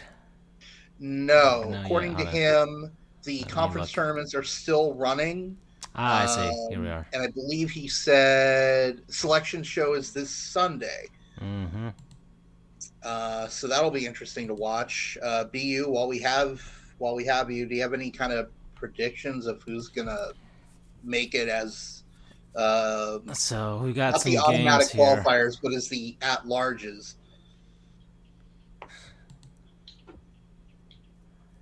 I'd be curious to get his opinion on that. So I'm just showing the scores here. Man, how do you pronounce that? Rensselaer? I don't know. I've never even. Well, let me see. I'm looking. Yeah, because I got Colgate. Colgate beat Cornell 2-1. Rensselaer. Rensselaer. Okay. RIT, which I'm assuming is what, Rhode Island Tech, beat Sacred Heart 3-1. Rhode Island. No. Rochester Institute of Technology. Rochester. Okay. So they're in New York. Okay, Rochester Tech. All right. I know my stuff, BU. I know my stuff. Mm-hmm. And I pronounced that and said that before you wrote that for the record. So you should have me try to butcher it. Well, I'd be like Rensselaer. Say that 5 times fast, some kind of like demon comes out. Okay. All right. Let's see. What we're at an hour 55. Well, before we go to the cage, I feel there's something we should talk about. What are we missing? I mean, it's going to be very brief, but it's the ultimate FU to all things. Oh, yeah! The huge unretirement announcement. Forgot about that. Yeah. I guess everybody else is talking about it. We might also chime in here. And I've had the word for non-sponsors thing up for like the entire time. What am I doing here? What am I doing, guys? Anyways, yeah. So Tom Brady's back. I mean, love it. He never really left. No, I mean, but the memes that have come out of it have been funny. That's for sure. Exactly. So we're gonna head on over to Twitter once more. But yeah, Tom Brady is coming back to Andrew's beloved Tampa Bay Buccaneers. He's been a Bucs one fan more season, Andrew. Yeah. And they're going to run it back once more and see if he can get one more. But the memes that have come out of it have been great because the whole thing with Tom Brady and his kids and being a family man and all that stuff has kind of been great. And I like the memes here. Brady, after his kids accidentally changed the channel for the 5th time, him walking out. Got Jalen Waddle being drafted here. Tom Brady spent 2 months with his wife and kids and said, "Fuck this." Tom Brady met his kids and his wife for the first time and said, "Fuck that." Tom Brady was home for 3 weeks with his kids and he was like, "Nope." Tom Brady spent 2 months with his children and decided he'd rather be hit by 300-pound linemen, and I think that tells me everything I need to know about having kids. Tom Brady had enough of yelling, "If Johnny had 7 apples," while helping his kid with math homework.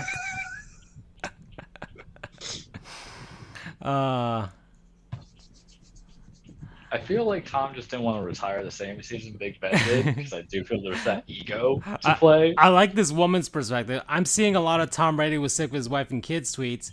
Maybe Giselle saw him try out annoying new hobbies for 3 months while attempting to rediscover his life's purpose, and she told him to get his ass back on the football field. There you go. I mean, I love the jokes, and obviously I'll never be able to read his mind, but I wanted to give my, accurate take, what I think is actually going on. I think that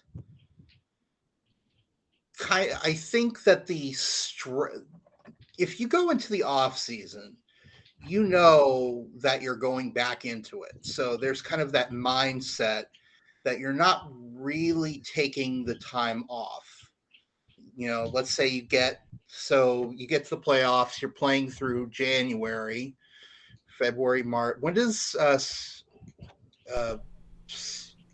summer camp, I guess? When do OTAs, whatever the hell they call it? Training camp around July, leading into August. So it starts July, February, March, April, May, June, July. So you have 6 months. And although in reality, you really don't, because you kind of have to keep yourself in some sort of shape. But I think with Tom, if he's thinking, I'm done, so he has the clear mindset that I'm not going back to this. I mean, it's kind of like Gus Malzahn. When he was fired by Auburn last season, or 2 seasons ago, after the 2020 season, he said, I'm done coaching for a while. I'm going to spend a few years, taking it easy, relaxing, maybe do a television gig during the season, but I'm going to take it easy for once. I've been coaching nonstops for the past 20 years. But then it kind of, after taking, a couple of months off, he gets that itch that, maybe I'm not done yet. So Brady takes those 30 days, or what, 40, was it 44 days? Yeah, it was close to like 2 months, but more like 4 or 5 weeks.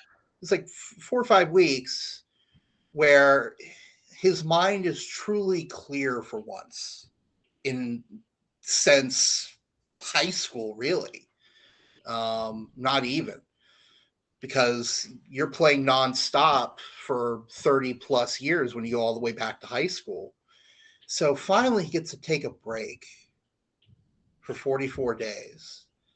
And it kind of, he gets some sort of a clarity that I just needed some time legitimately off, just to completely turn off, tune out, just relax. He gets those 44 days and he realizes, I just needed a break for a little bit. I'm not done yet. So I think that's what happened to him. I think also the fact that he left without, going out on top, I think that probably nagged at him a little bit. But I don't know. That's just my interpretation. His numbers were just fantastic last year, where it's debatable that he could have been MVP instead of certain man who just got paid 3 years, $150 million guaranteed, even though Cooper Kupp was my MVP. But if you're going to go out going on top, and if his whole purpose of a contract was he signed like I think a 2-year extension last year, you go one more, and that's fine because the talent is so there with everybody. Not only did they tag Chris Godwin, they re-signed Carlton Davis, Ali Marpet retired, but they got in Russell Gage, who was the leading receiver from the Atlanta Falcons. So I don't know what they're doing in Atlanta. Just take Matt Ryan in the back and just yell at him if you just don't want to sign anybody for him. My God. But this is the striking position because there's really nobody I see that could be as dominant in the NFC. And I think a certain Twitter person said, "Oh, market the Buccaneers won't go to the playoffs, but they will go to the playoffs." Andrew, with Brady back into it, it's just such a good team. But go ahead and come back because his level of play at 45, 46 was vastly superior than the other quarterback that he retired supposedly at the same season with Big Ben, who was a walking shell husk of a human being playing quarterback. Yeah, for sure. I feel like he also probably wanted that real retirement tour.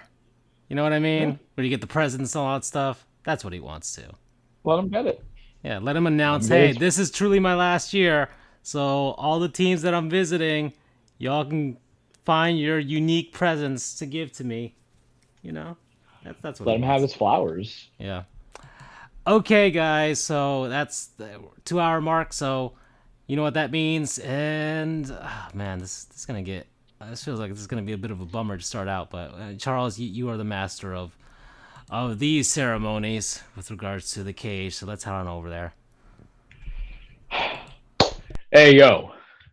Welcome, everybody, to your weekly Truplex The Cage with Charles. Remember, wrestling is not fake. It is scripted. It's a stage fight. It's a song and dance. It's about champions, establishing their legacies, continuing the furtherance of their championships. It's about men and women beating the holy hell out of each other, establishing their legacies, chasing titles, chasing championships, beating the holy crap out of each other. We can't orchestrate out about that. It is a soap opera. It is a ballet. It is also very real.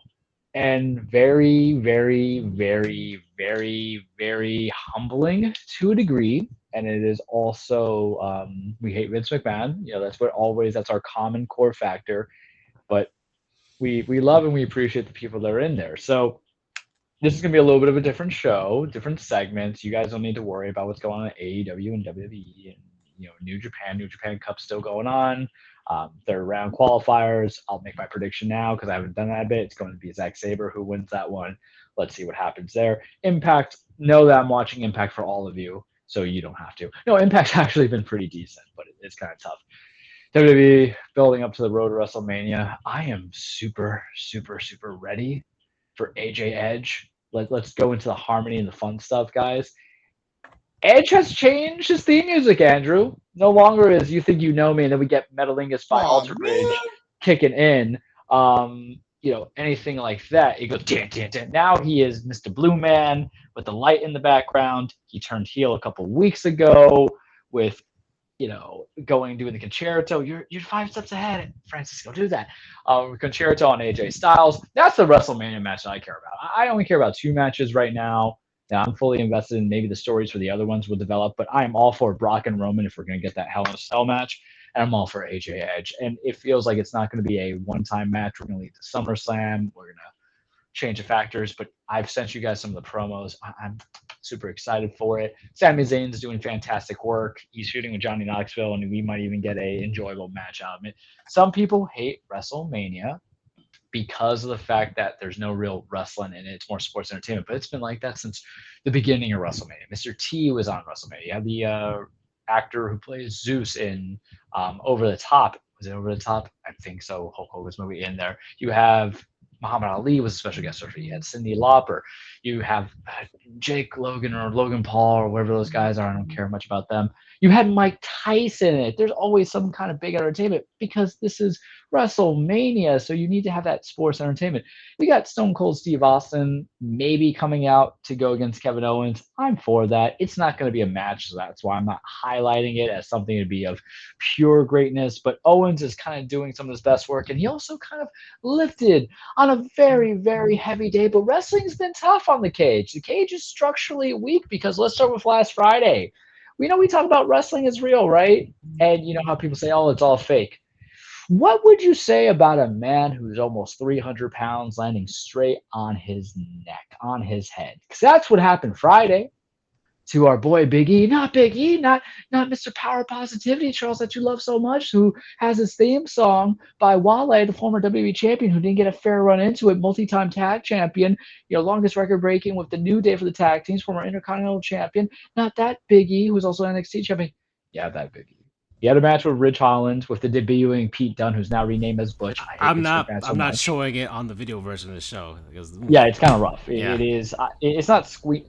I don't know. I see like photographs that people cut up, so what do I know? But it's pretty graphic. Mm-hmm. First off, I hate Vince McMahon because Pete Dunne, who we love, he's over in NXT. He gets called up to the main roster, and they renamed him Butch.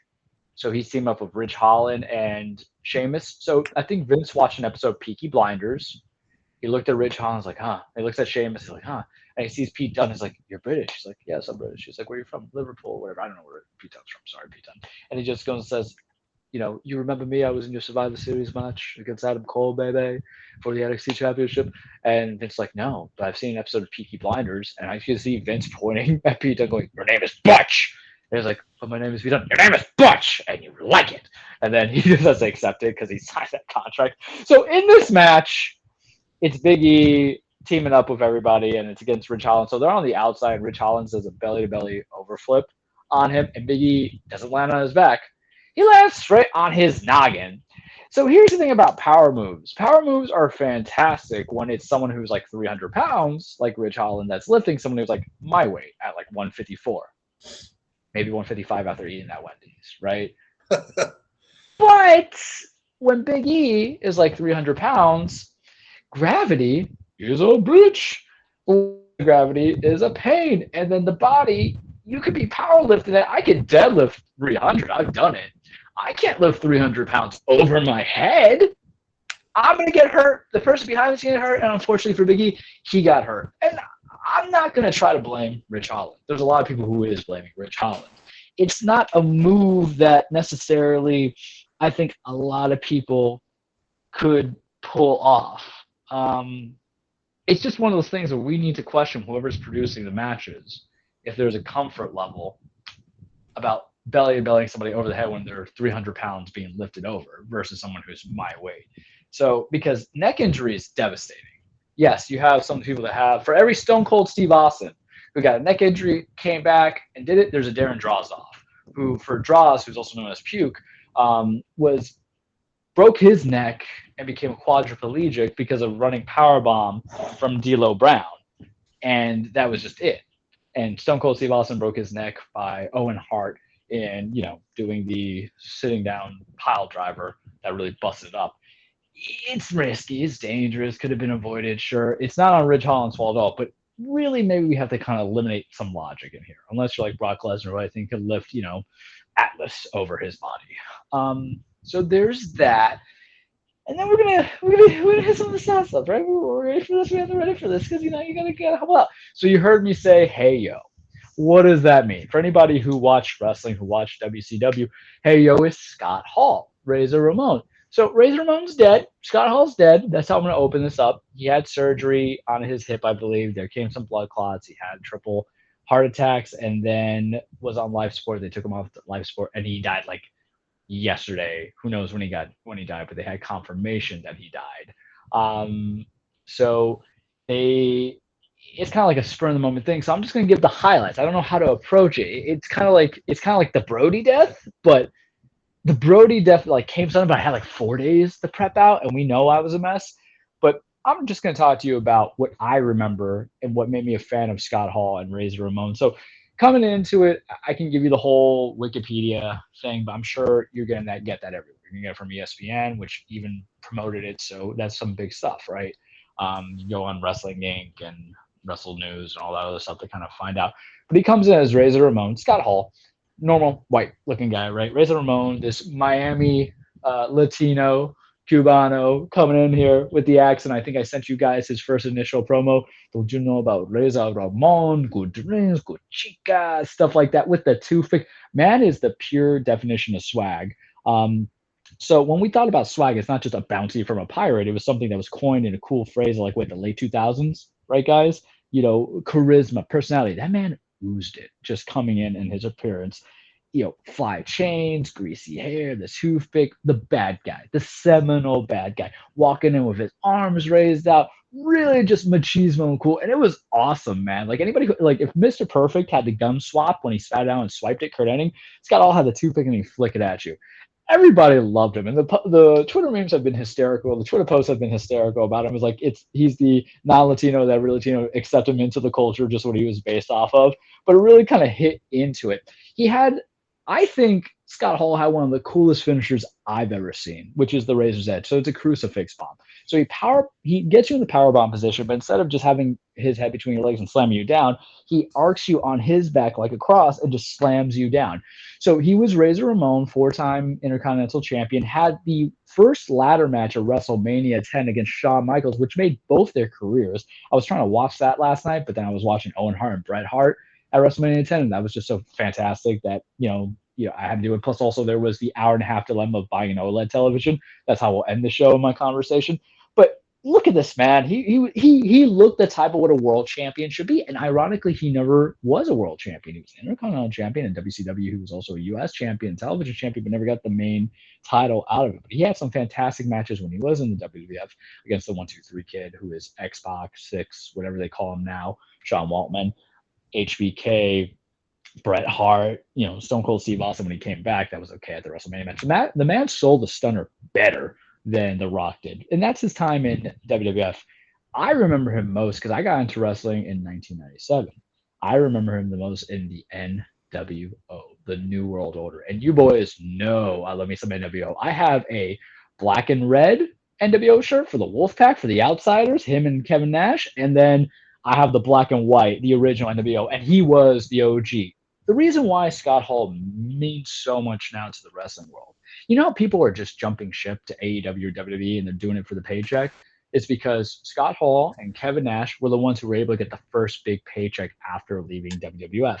Why does this matter? So when WCW, before billionaire Ted, had bought out NWA, Vince was buying up the territories. Wrestling used to be broken off into territories, guys. It was the NWA Mid-Atlantic. It was the NWA Northeastern, National Wrestling Alliance, for those who want to know what acronyms are.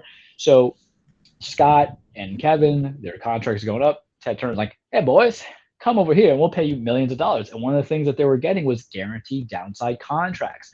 What are downside contracts? In the event of XYZ, you're going to get this guaranteed amount. Because what's been the thing that has been controversial the last 3 years, are they independent performers, right? So Scott was the first one to go to WCW. He came into the invasion. He showed up on Monday Night Nitro, still with his Razor Ramon accent, making it seem like you want a war, well, it's coming for you. And then he formulated with Kevin Nash to make the Outsiders, and they showed up at Bash at the Beach with the Hulk Hogan turn to create the New World Order, the NWO 444 Life. And if you ain't NWO, you're nothing. Scott was the big proponent of it. He had the hey yo after every single thing that he was doing. He had the survey says when he was coming out there for Thunder. He one time for the bad guy, or my favorite one is he would say I'm the bad guy, but he would give one time for the good guys. It sucks. He was 63. There was a lot of trauma that came into it. Scott Hall killed the guy, right? I'm gonna say that right now. How you view what I say may cause some controversy, but there's a fantastic 30 for 30 that I encourage people to watch of how he dealt with that. He had his hardships and his trials and addictions to alcohol and other things because of that. With that backstory, I don't want to propaganda it, but there was a bar fight, some guy brought out a gun in self-defense, came into it, and he was cleared of those charges. But there's a lot of trauma, and that's the thing that what I appreciate from Scott Hall is that even though they're playing imaginary characters or scripted characters to make, they are human beings. They're connected. They're not carnies to a degree. Wrestling, in a sense, is a carny program. As I talked to you guys, the same thing of how I told you about Brody and how I give this whole long gestating thing about it is that about what his struggle was coming into it to be a wrestler and to enjoy with people. Maybe, whatever it was for Scott Hall is maybe, I would imagine, this is speculation, so for anybody who was thinking I'm trying to put into a dead man's shoes, I'm not, but I'm thinking that to go and perform for people, doing for the fans, and to feel love and reflect into the community must be very fulfilling, rewarding when you've had actual legitimate trauma done to you for actions that might not have been of your own fault, right?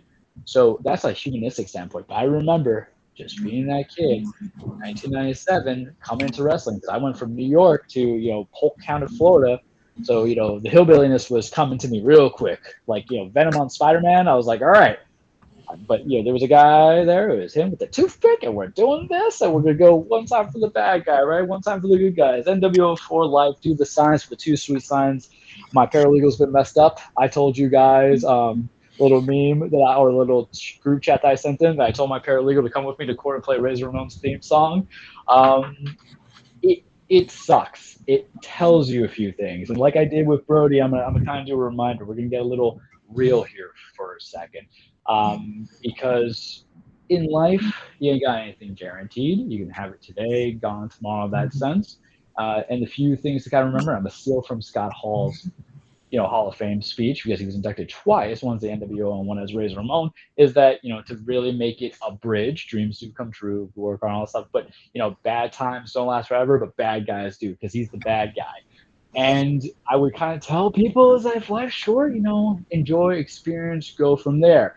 Things matter, right? Eat that kind of food. Tell that guy or girl that they matter and they're important to you, because you never know when you can say that to that person again. And then more importantly, buy that OLED television, because, hey, when you die, you can't get buried with possessions. So don't be like me who sticks around and stares at something for an hour and a half and wondering if you should do it, because sometimes for 3 years you have to go for 2 years. But you know what, man? Sometimes you need time to grow and acknowledge when it's time to go for something, and that matters too, as as it is. So one more for the good guys, Scott Hall.